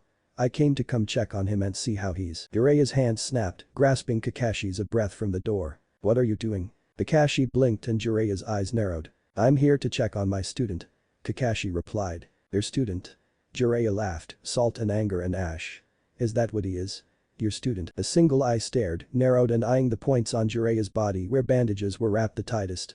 Words and escalation danced on his tongue like a reflex, but they died in his throat and Jounin slumped. "I'm here to see Naruto, Jiraiya." Kakashi answered, pulling his arm back and out from the Sannin's grip but taking a step away from the door in response. "I understand you might not be happy with me right now." "Happy with you?" Jiraiya's voice strained. He doubted it was good for his recovery or his blood pressure to explode with fury. Too late. "I'm not happy with the Anbu security detail assigned to screening the Chunin exam candidates. I'm not happy with the way it took me 2 doctors before finding someone who was willing to check the kid for any serious injuries." The sage took a step, more menacing, hunched and clutching his IV stand that he'd ever been at full health. "I'm so fucking furious with you I can't even think straight." The silence settled like shards of glass around them. Kakashi carefully stepped. "It was never my intention for Naruto to train alone." Kakashi replied. "I had specifically recruited an elite tutor in order to." "An elite tutor?" Jiraiya balked. "An elite tutor? Do you hear yourself? You were his Jounin instructor and you left him alone." "He wasn't alone." Kakashi shot back. "He had Ibisu and what, Haddock?" He didn't channel any chakra, but the force that Jiraiya pushed into Kakashi's chest sent the man stumbling backwards. "He didn't have anyone. I found him, sitting by himself trying to brute force stupid his way into fighting a kid older, stronger, and better trained than him." Jiraiya held his hands up, abandoning his crutch and letting his anger steady his balance. "Against one of Guy's kids. You knew exactly what the hell he was up against and chose to abandon him to someone else." Jiraiya's eyes bore into the copy ninja and Jiraiya wished his bones didn't hurt and he didn't need to go to rest. He wanted to take his fist and shove it so far up Kakashi's ass he'd see it with his blindfold on. "What were you thinking, Kakashi?" Kakashi whispered, unable to meet Jiraiya's eyes and pointing his vision to the nearby window. "I had to prepare Sasuke. His opponent had a technique he had no way of overcoming and he needed training. He needed it." Jiraiya barked in a hollow laughter. "And what about Naruto? What about that girl on your team? Thank Kami she didn't have to fight an opponent in the next round, would you have abandoned her, too?" The word abandoned hit the air and Kakashi recoiled. Jiraiya's arm trembled, barely restrained. "I didn't," he stammered. "I wouldn't." Jiraiya's blood went from simmer to boil. There was so much anger. So much hate and broken trust and fire. His fingers ached in his palms at how hard he was trying to squeeze them together so that he didn't do something he regretted. That Minato's own son would be abandoned by his teacher. Abandoned by Hiruzen and the whole village, and a nauseating wave of self-loathing hit him. Where the hell had he been for the last 14 years, anyway? A feeling like ice shot down Jiraiya's spine and landed in his gut. It tasted like hypocrisy and smelt like shame. Jiraiya's stomach lurched as Kakashi's head fell, white hair falling and covering his face. "I'm sorry," Kakashi said, voice dark and broken and weak. Jiraiya wanted to scream. "I never meant to." Jiraiya couldn't handle the seeming sincerity of Haddock's guilt mixed with his own. Like a cocktail of vinegar and gasoline. With a single raised hand, he halted the Jounin. "Don't," he ordered. "Just don't, Kakashi." There was a long silence between the two. Jiraiya was growing sick of long silences. "Naruto," he began, burying his want to punch both Kakashi and then a mirror. "Has been through enough. From everything. We both know the kid's road won't get any easier, but I am going to be damn sure that it changes starting today." Kakashi didn't speak, responding only in slow and solemn nods. "I'm taking him with me. We're going to find Tsunade," Jiraiya continued. Kakashi's eye widened. "Lady Tsunade?" he asked. Jiraiya nodded. "Hiruzen's paralyzed," he said, the words leaving his mouth but leaving a sick behind. "If anyone's going to fix it, it will be her." Kakashi tilted his head. "Doubt. You think she'll return to Konoha?" he asked. "No," is what Jiraiya wanted to say. That's why he was going in person in the first place. Tsunade's thoughts on Konoha be damned, Hiruzen was paralyzed and Orochimaru was responsible. It was time to come home. "I do." He lied. "And I'm bringing the kid as backup." "How long will you be gone?" "We'll be back before the fall with Tsunade," Jiraiya answered. "But after that I'm planning to leave the city for some time." "Some time?" Kakashi flipped the words on his lips like it was a threat. "Well, he swallowed. Can I say something to him?" The thunder of Jiraiya's heartbeat had subsided, but a dull ache that remained made him feel old and tired and not in any mood to deal with this. "If he wants to talk, you'll talk when we get back." Jiraiya's gaze lingered to the door and then back to Kakashi's open eye. "If he doesn't, he won't." There was more to say. Words and glares. Punches. Enough self-loathing to power a small city, at least. But none of that came. Kakashi's eye lingered on the point in the wall where Naruto's bed was, but a nod was his only answer. Jiraiya met it with his own, but he didn't leave the door until the copy ninja had turned and retreated down the hallway. Naruto was recovered in 2 days. They didn't prepare to leave for another week. The kid was Jiraiya couldn't pin down the right word to adequately capture the situation. Quiet. Different. Nothing adequately captured traumatized learning you aren't an orphan by being strangled by your dead father. Jiraiya opted to lean in the doorway of the blonde's small studio apartment while the kid packed his things. "We're going to need to get you new clothes," the sage offered as Naruto attempted to fold a spare jumpsuit. The boy paused, staring into his orange clothing, as though apologizing for considering the prospect of abandoning the outfit. "I can't afford something new." Jiraiya wanted to snort, but his gut did that thing where he felt like he wanted to strangle someone. "It's on me, kid." He rushed the words out and turned his head to look at anything other than the scene before him. "If you want to bring it, but don't worry about money." Jiraiya's head tilted, a small smirk. "And promise it'll be orange, though, but it's the best color." 5 minutes later, Naruto crossed through his doorway, nothing but a wrapped bag of a single orange jumpsuit thrown over his shoulders. No triumphant jumps. No giddy jitters. Quiet lips and quiet eyes while his hands traced circles along the Hiraishin kunai lining his waists. "Ready?" Jiraiya asked because the kid wasn't saying anything. Naruto gave a nod, eyes shimmering with at least the ghost of an emotion determination. "I'm ready." It wasn't a lot, but Jiraiya would take what he could get.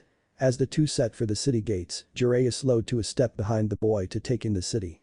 Jiraiya didn't go many places without being recognized, one of the curses of fame, and a core reason he often entered cities well hinged. In Konoha, his home, he was a full-blown celebrity. At first, the villagers tried to pretend they weren't tripping over themselves to get a glimpse of him. Eventually, some of them gave up being discreet and just started walking in the street beside them. Rushing from behind just to get a look at the Toad Sage's markings. Were they really written in the blood of Iwa Ninja? Did he have a toad's nose? Adults and children alike, curiosity-driven and not going to miss the rare chance of meeting the only actively loyal Sannin. Then they realized who was walking beside him. It took every ounce of restraint Jiraiya possessed to not grab the boy and just run. Summon Gamabunta and tell him to jump until they were somewhere in Wind Country. The people's eyes would drift to that single tuft of golden blonde hair and the entire demeanor changed.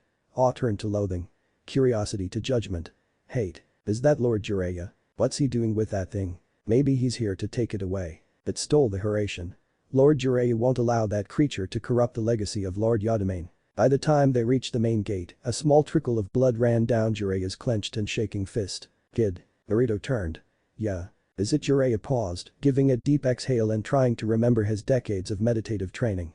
It brought him little peace. Is it always like this? Naruto thought for a moment, tilting his head back and giving a sideways glance to the crowd that had assembled behind them as they walked. The blonde shrugged. "Not really," he answered.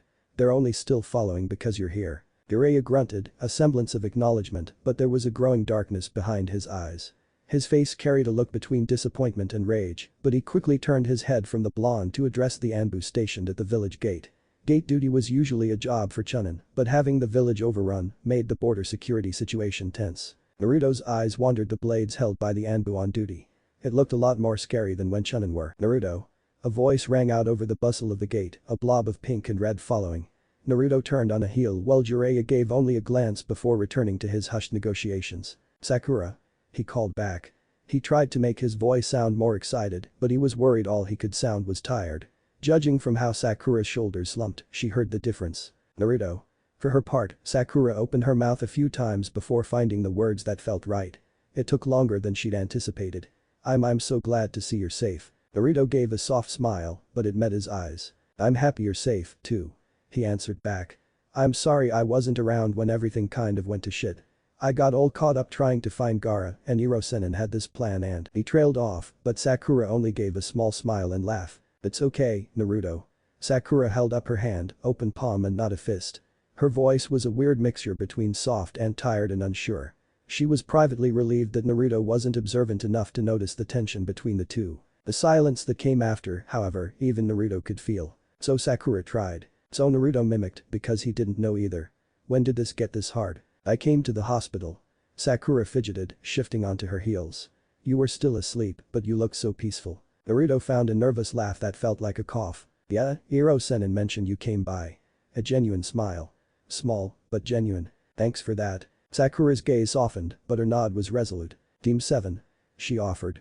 Gotta check on our own. The mention of their name, the team, brought a steep inhale from the blonde. Sasuke started, but his voice trailed off as though he was unsure he even wanted to complete the question. Sakura swallowed and her eyes darted away. He's still recovering in the Uchiha mansion. Broken arm. She answered, before meeting him in the middle with an offering. I haven't seen him, either. Just Kakashi-sensei and now Sakura's arms made a strange pointing gesture forward. Now, you. The answer lingered, floating between the two like an off-tune melody. Naruto rocked on his heels, and Sakura played with the fringes of her dress. You did well in the tournament. She said. Sakura wasn't used to being the one who filled the empty silences, and it showed. Everyone couldn't believe how your fight went. Naruto blinked, and it took him too long to realize she meant Neji. His fight with Neji. Between Gaara and his zombie father and Orochimaru, Naruto had all but forgotten the Chunin exams had even taken place. He couldn't force a grin this time, but he did give a nod. Yeah. He answered. I could hardly believe it either. I'm sorry, Naruto. Naruto's eyes shot open, snapping from the dirt and meeting Sakura's own. Whiplash. What? He replied. I'm sorry. Sakura repeated. I never bothered to find you or ask you what was happening last month. I feel like I've blinked and now everything's different. It's okay. He told her, because he wasn't certain what else to say, but that felt right. I don't think I understand it either, but it's okay. Sakura shook her head and Naruto could see moisture welling under her eyes. No, it's not. She continued. We're supposed to be a team and we weren't there for you. I want you to know we're here for you. Sakura, really, it's fine. I'm okay, and he tried to reply, but Sakura didn't stop. And now you're leaving, again, and I just want us to be able to sit down and talk as a team because it's not right. Naruto's smile straightened to a thin line and his back tightened to match. Again? He said. What do you mean again? Sakura blinked. Her voice wavered and her eyes gave quick glances to Jiraiya's back. You're leaving with Jiraiya-sama. No. I know. But again. Why are you saying again? His face was so focused. Blue eyes looking straight at her. Through her. His voice wasn't angry, but Sakura couldn't place the distance separating the two. Like during the tournament when you left and when I left. Naruto's shoulders rolled, his eyes narrowing a fraction, but his tone dipped and chilled. Sakura blinked wet eyes, but her words didn't form a response. Do you think that I left? He asked, voice empty. Sakura gaped. She stammered. I don't mean you left, but we didn't know where you had gone off to and where I had gone off to. Naruto repeated, but his voice sounded lost. Sakura's insides twisted further. I didn't know where you were. No one even came to ask where I was or what I was doing for a full month. With Ibisu? Sakura interjected, quietly. We had assumed you were training with Ibisu like Kakashi-sensei said. Naruto leaned back and a fire surged in his stomach that he didn't recognize. He felt sweaty. And no one thought to check. His voice cracked and Sakura felt the guilt that had been building in her gut since the tournament swelled like a typhoon. The girl's posture shrank. I didn't, her voice tinged with guilt and forming tears. We tried to. The Pinkette sniffed, wiping a fist across her flooding cheeks. She was crying. Sakura was crying in front of him. I didn't. He couldn't place the heat in his stomach, but the sight of Sakura breaking quenched his insides. The fire roared, feelings that he didn't understand, but made him want to go punch a tree or yell at someone really loud until the world went back to easy and simple. His reflexes tried to reach out, to grab Sakura's arm and tell her it was okay because she was Sakura and Naruto never wanted to see Sakura upset. But at the same time, something in his chest snarled. The gesture stopped halfway with Naruto clutching naught but air. He lowered his hand back to his side in a frustrated fist and Sakura kept crying. It didn't make him sad. It didn't make him happy. He just felt tired. Naruto began, trying to find words that worked. I'm tired, Sakura-chan. And I'm upset. And I don't feel like good right now. Sakura sniffled, her breath ragged as stood rooted before her teammate. Naruto had never lectured Sakura. Is this what it's like to be lectured? Naruto's head felt heavy and he just wanted this to stop. This wasn't what he wanted. I'm not leaving for good. He corrected, shifting the focus and trying to keep his head from filling with hurt. I'll be coming back. But I can't handle this right now. I can't. Naruto clenched his fist and tried to will his frustration out from his hand. His fist didn't stop shaking. I just can't do this right now. He finished. But when I get back maybe you and Sasuke and me maybe we can talk. Sakura's head tilted, blinking through clouded eyes. Talk? Was it a question? What did that mean? This was not how she saw this conversation going. Not how it had gone in her head. This was Naruto. Loud and obnoxious Naruto. Happy-go-lucky, most talkative knuckle-headed ninja in the world Naruto. Her eyes drifted up and down, soaking in the boy standing before her. His hair looked like Naruto. His clothes looked like Naruto. But he wasn't loud. He wasn't yelling or smiling or jumping or asking her on a date. This Naruto looked distracted. Tired. His mouth was low and his hands were shoved into his pockets. Sakura couldn't see, but his fingers made little fists around the hilt of the Hiruzen kunai. It was the moment Sakura realized that she didn't recognize Naruto anymore. What's more, from the way he was looking at her, he felt the same way. Had it really only been a month? Yeah. She whispered, hurried and increasingly upset. Yeah, when you get back. Sakura gave Naruto a bow. An apology. Well wishes. The blonde doesn't get a chance to ask. A muted sound, a mixture between I'm sorry and goodbye, escaped the Pinkette's lips before she turned and darted back into the city proper. Naruto blinked, standing silently by the gate before being consumed with a feeling of frustration. His hand shot from his pockets and covered his eyes at the palm, exhaling a strained and captive groan through closed lips. Jiraiya took this as the moment to re-enter the scene. He didn't have a quip or wisdom. No lewd comment and no learned lecture. Jiraiya just placed his hand on Naruto's shoulders and gave the boy a squeeze. Let's go, kid. He instructed. I think you need a little space from here. Naruto nodded and the two walk out of the city without another word. By the second night, Jiraiya intervened. Kid, he called, leaning on one arm and watching the blonde from across the blaze of their campfire. The clearing was dark and the night was cool, stars and clouds mingling overhead. We need to talk. Naruto froze mid-bite, tearing off a hunk of grilled rabbit leg and shoving it into his mouth. There wasn't an etiquette class at the academy and Naruto wouldn't have attended it anyway. MHFF. Naruto's cheeks were puffy with stuffed meat. Jiraiya made a noise between a groan and a chuckle. Swallow, then answer. He instructed. Naruto gulped and Jiraiya made a note to teach the boy either table manners or how to perform the self-Heimlich. Sorry, Naruto grumbled, pulling his meal away but still close at hand. Talk about what? Jiraiya's eyes shimmered like the fire. It's been 2 days. We've been traveling for 2 days and I think you've said about 30 words the whole time. The boy was an open book and Jiraiya found a morbid amusement in how easily he could read the pages. Confusion turned into angst. Angst turning into defiance with a side of obstinance. It didn't take any expertise in feelings or teenagers to know exactly the thoughts going through the boy's mind, but it hit Jiraiya like a memory. While his own recollection of being a teenager were dimming, those that knew him were sure to remind him that Jiraiya had been just as transparent into his teens. An open book for the world to read. Another chapter. Jiraiya frowned. Open book the boy may be, but he wished it would have ended on a chapter different than the tired sigh the boy settled on. I just haven't had anything to say. Naruto countered, his eyes drifting back into the flame and watching the popping wood. Jiraiya snorted. Horseshit. Naruto's boggled, snapping from the fire to meet the Jiraiya's gaze. Did he just say horseshit? What? He stammered. Jiraiya nodded, sagely. It was annoying how often he did that. You heard me. Horseshit. He said, not budging an inch. You've got a lot to say, you're just not doing it. Naruto opened and closed his mouth, as though hoping the next time he tried it, something witty and clever would come out rather than a huff of indignant hot air. And? The boy's voice dour and defeatist and almost too quiet for Jiraiya to hear. Just because I'm not talking doesn't mean something's wrong. Were it possible, Jiraiya's eyes would have rolled out of his head. He put his effort into making sure his response didn't carry any lingering sarcasm. Kid. He said, calmly. I think we both know that's not true. We need to be honest between us. Naruto shifted with a huff, looking every bit the teenager he was. Since when did you become some kind of doctor? The blonde grumbled, pulling another bite of rabbit into his mouth and chewing with an extra dose of angst. Jiraiya gave a nod, leaning his head back and staring up into the stars. You're right. I'm not a doctor. Jiraiya conceded, holding his own rabbit over the fires until its leg began to char. But until we can find you a real doctor, I am here. And you've got a lot you want to talk about, and you need to talk about it because the only thing less healthy than what you've been through over the past week is bottling it up until you rupture like a little blonde balloon. If Naruto thought that his teacher had a point, he did a good job of not showing it. His first instinct, a petulant didn't have any real bite to it. Jiraiya took that to mean he was making progress. You don't have to cover everything. We can talk about whatever you're ready to talk about. Jiraiya offered, his voice a soothing background to the crackling fire. There was an immense irony in pressing the boy like this. The man who ran away to not have or talk about feelings lecturing his student on how to talk about their feelings. Were he here to see it, Hiruzen would have laughed his way into retirement, no doubt.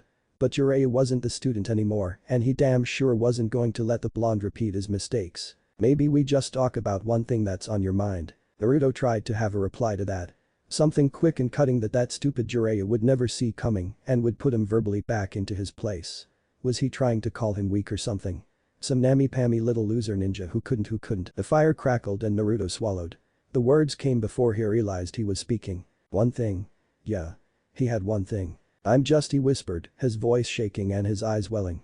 Jiraiya didn't move, his eyes glued to the blonde across the flame. The fourth Hokage was my dad. It was as much statement as question, hot and heavy and cracking inside Naruto's voice. Jiraiya said nothing. I have a dad. The boy continued, raising his eyes, and his whole posture screamed something that made Jiraiya's insides churn. Yeah. Jiraiya replied, finding his own voice more conflicted than he'd imagined. That's probably a good one to start with. Naruto's fingers rolled against his remaining food, a rabbit tendon snapping beneath his thumb. He chucked the remnants of bone into the fire. Did you know? The question hung in the air like oil in water. There was anger, confusion, hurt, a roiling mass of emotions underneath, but the tension of exhaustion and desperation kept the mixture contained. Jiraiya nodded. I did. Naruto's voice sounded like sandpaper. Dry and raspy and tearing away slowly but surely at something. Why? Why what? Naruto's hand gripped his log so tight a sliver of wood cleaved off. Why? He accused, snapping his eyes to his teachers. Did no one tell me? Jiraiya exhaled and was overwhelmed by a feeling of heavy. He couldn't match Naruto's quaking glare, and he kept his eyes drawn to the center of the flickering flame as memories filled his mind. The day you were born was the worst day in the history of Konoha. The Kyuubi no Kitsune appeared. It attacked the village. It killed thousands. Your father found a way to stop it, to seal it, but it cost him his life. He sealed the demon into you and instructed Hiruzen to never tell a soul. Naruto's feet shifted, pushing dirt. Old man, he mumbled. He knew. Jiraiya nodded. He did. Silence lingered while the fire crackled. Jiraiya took a glance up. The stars were beautiful. Did anyone else know? Naruto asked, using his foot to stamp out an errant ember from the flame. His foot fell with a muffled stomp. Jiraiya shook his head. Sarutobi, me, Tsunade. He replied. I know there's a few who have put two and two together, but this was a guarded secret. Naruto's brow furrowed, the kindling in his hand snapping as his thumb tore it to shreds. But why? He demanded, unable to stop the wetness growing under his eyes and the heat growing in his gut. Why did I have to get hidden away? Why did I have to live my whole life in a gutter and alone if people knew? His body shook, hands twisting a kindling branch into a mangled knot. Tears fell in the dirt, an errant drop sizzling on a fire-cooked stone. Naruto broke. Why would he leave me alone? Jiraiya was standing before the words left the boy's mouth. His eyes swell, body rushing forward and eyes burning brighter than if the whole forest had caught ablaze. He was kneeling next to the boy. Heartbeat later. Your father made a decision to save the village, our home. He asked you to carry the greatest burden of all, but knew that if anyone knew you were his son, they would come for you. Jiraiya's own voice wavered and the scars along his back ached. He ordered you be hidden to protect you from his enemies. Jiraiya had never prepared for this. Decades came crashing in with a thunderous silence, and it was all he could do to keep his voice afloat. He knew it would bring you nothing but struggle, but it was the only way to keep you safe. If people knew who you were his son and the Kyuubi's ginch cricky, they would have stopped at nothing to get at you.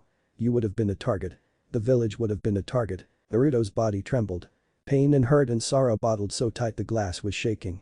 Jiraiya pulled, clenching the boy in his arms and giving a hug that lifted Naruto from his seat. Namikaze Minato loved you more than life itself. He would have done anything to keep you safe. Anything. Jiraiya's voice was thunder, pounding in the blonde's ears. Don't you ever doubt how much your father loved you. Naruto shattered. The toil and sorrow bursting like a dam as he let himself collapse into his teacher's embrace. Jiraiya's own tears fell. But why me? Naruto asked, and Jiraiya just wouldn't stop tightening. If he loved me then why did words were failing? The boy's chest heaved as a dam of emotions ruptured. Jiraiya could feel himself being swept away by the current. He held the boy tighter but forgot who was supporting who. But why did he have to die? Naruto sobbed and Jiraiya recoiled, shaking the blonde's shoulders like he'd been struck. He didn't want to. The sage snapped, dismissing the notion in an instant. His own voice was cracking, the weight of the conversation pressing down on his soul. Odds he didn't want to. But the Hokage has a job to protect the village. He saw the threat and realized the only way to make sure he could protect the village to protect you was make that choice. The Hokage's choice. The fire crackled and neither master nor student spoke for what felt like ages. The fire burned and simmered, the crackling of wood the only sound under the starry sky. After a time, the blonde pushed his mentor off, gentle but firm. He was sniffling, trying his best to regain his composure, but failing. Jiraiya found himself doing the same. They sat in silence while the night wind dried their tears. "Can I ask one more question?" "Idiot," Jiraiya thought. What a stupid thing for the kid to say. "Of course, Naruto." Naruto's eyes were watering again, but his voice was different than before. Not quite as broken, not quite as lost.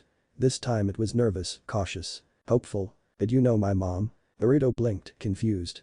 A hint of judgment tinging his voice. "Tsunade is here." The building was a monstrosity. Wood and plaster and at least 4 stories of the most god-awful shade of sea's foam green Naruto had ever seen. All down the road, perfectly normal businesses existed. Quaint little storefronts, sensible architectural choices. The blonde's eyes gazed upon the structure and was overwhelmed by the tackiness. "At Burglar's Casino?" he asked, leaning back and squinting at the neon glow of the entrance signs. Jiraiya gave a shrug. "I know Tsunade like I know the back of my hand." He shrugged, his voice caught between amusement and annoyance. "If she's in this town, she's in this building." As they watched, 2 patrons pushed through the cartoonish saloon doors swinging in the front. One was skipping, clutching his newfound winnings to his chest, and all but singing. The other looked like he had empty pockets and an empty future. Neither looked sober enough for 11 in the morning. When Iruka-sensei taught us about the Sannin he never mentioned Naruto gestured vaguely to the general avarice. "This?" Jiraiya snorted. "Better her habits than mine."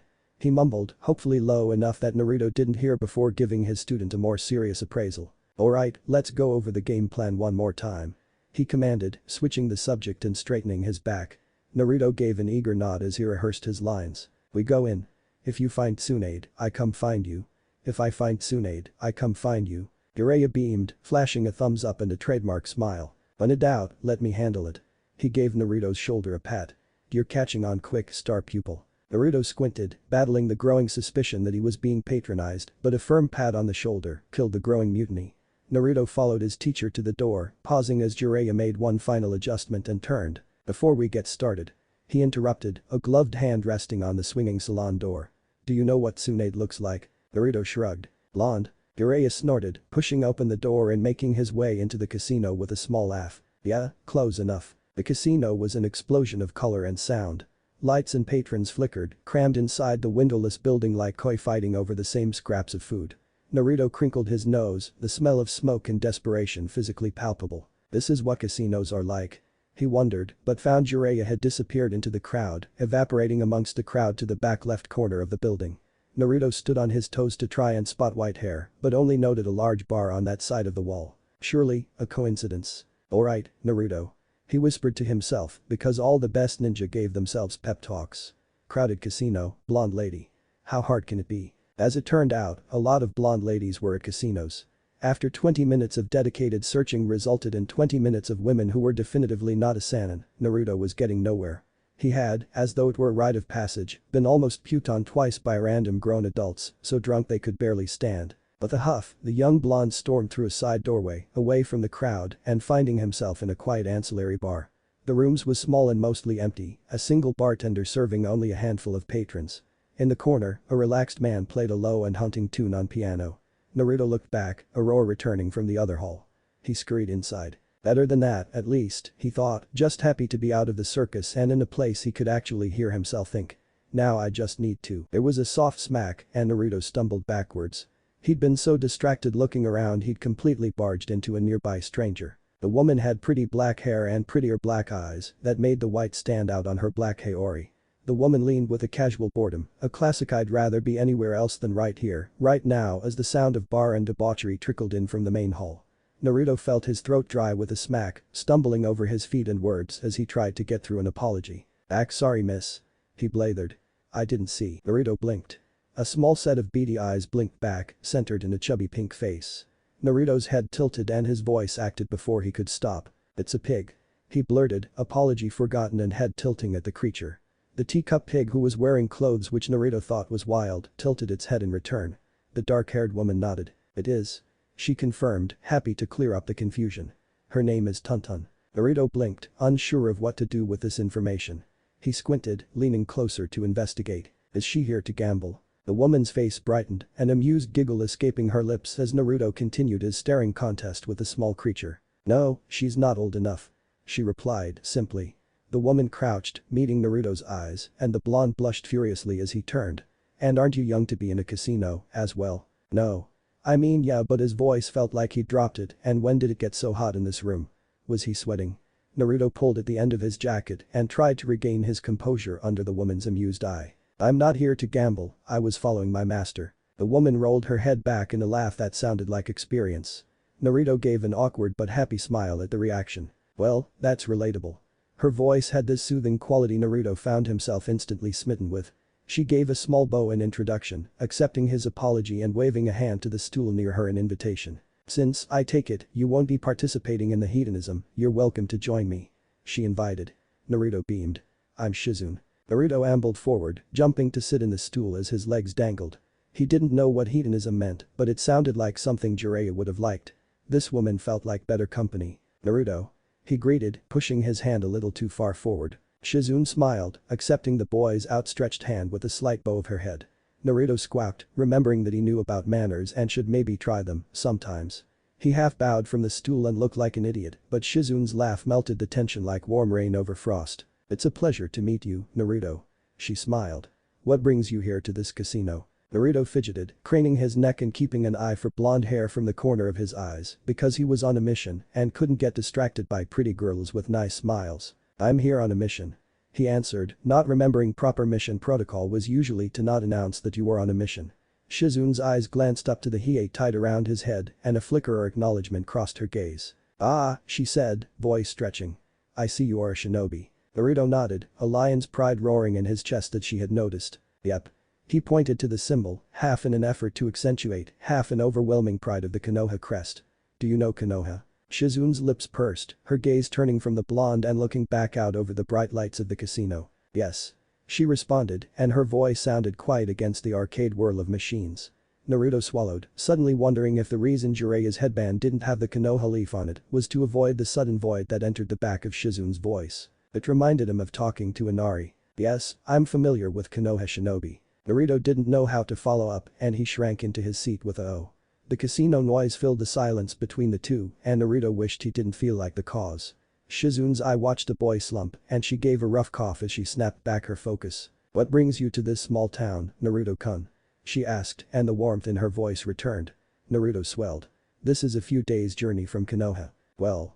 Both Naruto and Shizune turned, swiveling in their chair as Jiraiya swirled a darkened drink in his glass against the bar. "He's here with me and I have to say at this point I'm glad I brought him." Jiraiya poured a long sip of brown liquid, the cup clanking against the countertop as he watched the remnant swirl. "It's good to see you, Shizune-chan." The dark-haired woman's mouth gaped and Naruto watched as a fluster brushed across her whole face. She turned her gaze back to the blonde before back to Jiraiya, visibly connecting dots. "Jiraiya-sama," she exclaimed. It was weird, Naruto thought, at the change he noticed in Shizune's voice. She wasn't scared, of that he was certain. Alarmed, but Jiraiya did have a shitty habit of coming out of absolutely nowhere and startling people. He was remarkably stealthy for a 2-meter-tall mop of white hair. But there was something in the way Shizune wrapped her arms around her pet pig, protective and pulling away, that made Naruto's stomach sink. He talked to her like a friend. She didn't reciprocate. "I didn't know that you were coming," she stammered. Jiraiya smiled, taking another sip of his drink and visibly cringing at the wonderful burn that flooded his throat. "Bit of an unplanned journey," he said, finishing the drink in 2 more gulps and rising to his full height. "But you must forgive me, Shizune-chan, my manners are lacking as we aren't here without purpose." Jiraiya rounded the bar, stopping a half meter away from the two, but feeling like a giant. His body faced Shizune, but his eyeline was glued over the casino floor. Naruto tried to follow, to see if there was something more dramatic than flashing lights and depleted savings at the end of the gaze. He couldn't see over the slot machines. "I need to speak with her," Jiraiya said, very much making it sound like a request, but Naruto could tell it wasn't. Shizune looked like she had been expecting the not request, her features steeled. "She doesn't want company right now." "I bet not," Jiraiya answered, his voice caught between a dark laugh and a burning fire. It was so razor-thin Naruto couldn't tell if he wanted to speak or fight at this point. Jiraiya flicked back the rest of his drink in a single gulp, shoving the glass aside preparing for either. "But she needs it." For a moment, Shizune appeared contemplative. She eyed Jiraiya like a woman eyes a stranger, which was weird because apparently they already knew each other. But Shizune looked so unsure. So protective of whatever Jiraiya was about to say or do to her master. The raven-haired woman breathed deep, giving a simple nod. Her eyes certain, albeit cautious. It was almost as if she was daring Jiraiya to misbehave. "This way." Shizune turned, pushing off from the bar and stepped onto the casino floor. Jiraiya head cocked, Naruto took it as a signal to follow as they pushed back through the main hall. The floor was like a circus, money flowed out and booze flowed in, cries of joys and defeats, mixing against the smell of smoke. Shizune's small frame disappeared behind the shifting crowds, Naruto resolved to just follow Jiraiya through the madhouse. Eventually, the trio slipped away from the floor and up a quiet wooden staircase. The noise of the main hall slowly faded into the distance, while the decor of the hallway became increasingly priced. The High Rollers Club. Jiraiya mused, his frustration momentarily giving way to something like nostalgia. "Color me surprised." Shizune was far less amused, a huff escaping her lips. By the fourth door, she stopped and jutted a finger inside the closed room. "She's in the middle of a game," she began, "so you'll have to get the rest of the table too." It was like getting smacked by a tidal wave. Chakra flared, Naruto and Shizune both staggering as an oppressive heat emanated from Jiraiya's body. Without a word, he grabbed and tore at the screen door, slamming it wide. The room was extravagant, green floors and golden ceilings with torchlight casting a smoky shadow over a gilded display. A table of 5 men stared back, a growing sense of doom filling them all. Jiraiya's voice was casual, calm, but there was a lightning behind his eyes and the wood groaned from an unseen pressure as he entered. He didn't acknowledge a single one, his eyes were glued to the blonde hair and green eyes of the dealer. "Get out." The pressure pulsed at his commandment as the floor started to buckle the rafters. One of the men grasped at his throat and heart as the rest scurried like rats out the side door. Dignity and chips forgotten at the table. The dealer remained motionless. Annoyed. "You ruined my game, you know," the woman said, pushing a strand of blonde hair behind her head and frowning. Her fingers ruffled through the cards creased in her hand. Pair of queens. The cards folded in her hands. These were good cards. She should have known something would come and ruin her luck if she's holding 2 pair before the turn. Tsunade flicked her bent cards to the center, imagining throwing Jiraiya with the same ease. "That was a good hand," she said, but it sounded like a threat. Jiraiya was in no mood for games. Maybe he'd just been in a piss-poor mood since leaving Konoha, but now he was feeling every year of his age. He was 30 years too old to deal with Tsunade's games. "Hiruzen is paralyzed," he said, leading with a hammer and laying it on the table with the weight of an anvil. Tsunade was busy pulling in the abandoned chips from her terrorized competition, but the declaration halted her mid-rake. "For a moment, at least." "I heard," she answered. Her voice wasn't gloating, but it wasn't sad, either. A surgical scalpel, balancing the line between life and death and apathy and heartbreak. Jiraiya squinted, confused. "You knew." He stepped through the doorway until his frame towered over the table. Shizune gave Naruto a small shove, herding him into the room while she went to shut the door behind them. Privacy was probably warranted. "How could you know?" Tsunade gave the man she knew for a fact to be Konoha's spymaster an annoyed look. "What? I'm not allowed to hear things," she replied, and Naruto had to bite down his sudden urge to throw a chair at the woman who was apparently the only person in the world who could fix the old man. She couldn't do that if he threw a chair at her. Probably. From the way his shoulders tensed, Jiraiya felt the same way. Hiruzen can't move his legs or his arms and you knew. Jiraiya layered the emphasis at the end with his whole chest. "You knew." His words were like stones pounding down a mudslide. "You knew and yet you're sitting here playing a damn card game." Jiraiya's fist was a rocket, moving with the rays of his voice. His open palm slammed into the table faster than Naruto or Shizune could follow. There was a groan, and the wood made spider web cracking sound. Chips fell from the perfect towers and sounded like glass as they toppled to the floor. Tsunade glared, not breaking her shuffle. "I'm not involved with Konoha and I haven't been for a decade," she hissed, voice low and clearly not intimidated by Jiraiya's show of strength. "I'm not going to get involved now. Not involved." Jiraiya balked because apparently he'd been taking crazy pills for 50 years and had lost all sense of what it meant to belong. "You're a senju," You've been involved with Konoha since the day you were born. And what has that gotten me, Jiraiya? Tsunade's voice was level, but there was an edge that threatened to rip the table in half and shove the other half down Jiraiya's throat. A heat built, pushing, and Naruto realized it was becoming increasingly difficult to breathe. He looked to Shizune, who shifted. She could still breathe, but she was sweating. You don't get to come here and lecture to me about what I have to do for Konoha. Tsunade all but growled. You and Hiruzen and Orochimaru can cripple and tear and sever your limbs all you want. Tsunade rose, and she kicked her chair so hard that when it hit the wall it didn't really break, more disintegrated. Leave me the hell out of it. Jiraiya's nose twitched, a sudden smear crossed his face like he'd smelt something rancid. His voice dropped and the room's temperature followed.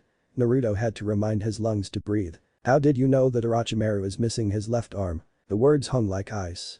The big sharp ice that hung from the ceiling that if it fell went slicked and impaled things and people or anything unlucky enough to get caught beneath. Tsunade shattered the glare, cursing her mistake under her breath. He came to you. Jiraiya continued, because suddenly everything was starting to make painful sense and his blood pressure was starting to get painfully high. You actually sat and listened to the lunatic that just tried to burn your home to the ground, tried to kill our teacher, tried to kill me. Jiraiya was shouting and Tsunade refused couldn't meet his gaze. The sage pressed the attack. Whatever he's offered you, whatever he's trying to give you is a lie, Tsunade. You know that. Jiraiya's voice was loud, but there was a desperation in his voice that made Naruto feel sick. Feelings older than he was getting thrown back and forth and Shizune and he just watching. Spectators to asteroids colliding. Something Jiraiya had said had clearly affected Shizune, though Naruto could feel the shuddered breaths and hot tears welling in the young woman's eyes. Tsunade. Jiraiya's voice collapsed, fist balling and slamming again into the hardwood. Tell me, damn you.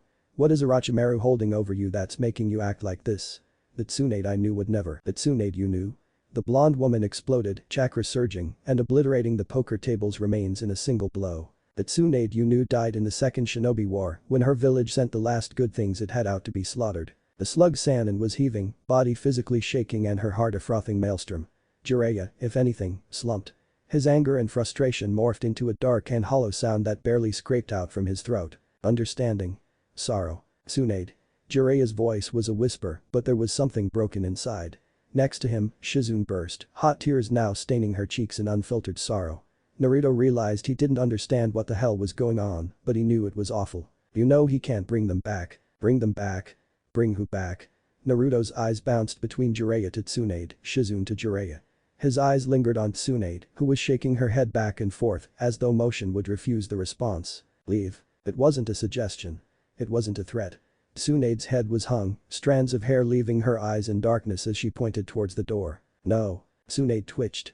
Jiraiya stood from his chair and planted his feet. I'm warning you, I'm not leaving, Tsunade. The woman's fist clenched, a cracking sound snapping through her knuckles. Jiraiya's flexed his neck, stance widening and eyes going dark. I won't tell you twice. Enough. That was enough. Both of you, knock it off. The pressure that had filled the room, pushing and pounding, dissipated with a snap. Tsunade's head twisted and Naruto found her green eyes on him for the first time since they walked in the door. Who the hell is this child? She snarled, eyeing the blonde up and down. Naruto's voice fizzled. Blonde hair, blue eyes, and those. Tsunade trailed off as her eyes lowered, catching the distinctive three-pronged kunai hanging secured to Naruto's side. A rush of realization splashed across her face and she snapped back to Jiraiya with, if it was even possible, a deeper outrage. You didn't. She said, disbelief matching disgust. Jiraiya didn't flinch as Tsunade burst into a scalding laughter. Unbelievable. She exclaimed and it felt so wrong because this wasn't funny at all. You come here, accuse me of delusions and then go around teaching children the Hiruzen. Of all of the irresponsible holier-than-thou grandstanding you have ever pulled, this has got to be one of the most bullshit hypocrisies I have ever. Orochimaru used the Ito-tensei to summon Minato. When Naruto intervened, Orochimaru ordered Minato to strangle his only son. Jiraiya's words dropped like iron and sliced like a knife. The room fell so silent Naruto could feel his own heart beating. Tsunade lurched, cut mid-rant and breath sucked from her chest. WWH, she wheezed. What? Jiraiya's face sunk, eyes dark and heavy, and every word felt like pain. The Ito-tensei. Orochimaru summoned Minato to kill Sarutobi and take over the village. Jiraiya spoke slow, metered. Naruto fought the flashbacks that raged inside his mind and his little fists balled so hard his palms started bleeding. Shizune, for the first time, broke her gaze from her master and gave Naruto a horrified stare. He wished he was invisible. But the Ito-tensei doesn't bring back people. It brings back monsters. Jiraiya looked in Naruto's direction and there was a new sadness that felt like shame. Something hot and wet ran down Naruto's cheek and he didn't know what it was, but he sure as hell knew he wanted this conversation to end. Now. Gratefully, Jiraiya clocked the discomfort. He lowered his shoulders and let a deep sigh take the remaining tension away, carried by his own exhaustion. We're going to be staying here for the next week, Tsunade. Shizune. Neither of the two women answered. Shizune was doing her best to look at Naruto like he needed to be scooped up and held like a newborn child. Tsunade was staring into the crater that was the poker table, eyes shaking and focus a million miles away. You want us to leave for tonight, and I agree. It's time for us to go. But, Tsunade, I want to make a deal. The slug Sanon's eyes flickered at her own name. Her voice never came to answer, but Jiraiya got enough eye contact to continue. Whatever deal, the word left Jiraiya's mouth like poison spit. You are considering with Orochimaru, you ought to know damn well what you'll be getting on the other side. He pointed a heavy finger at Naruto. The blonde swallowed. It just so happens that my student is in need of a medical professional who can talk him through the shit that he's been wading through. You and I both know I sure as shit aren't qualified to be offering anyone psychiatric support. Tsunade blinked, turning a gaze towards Naruto filled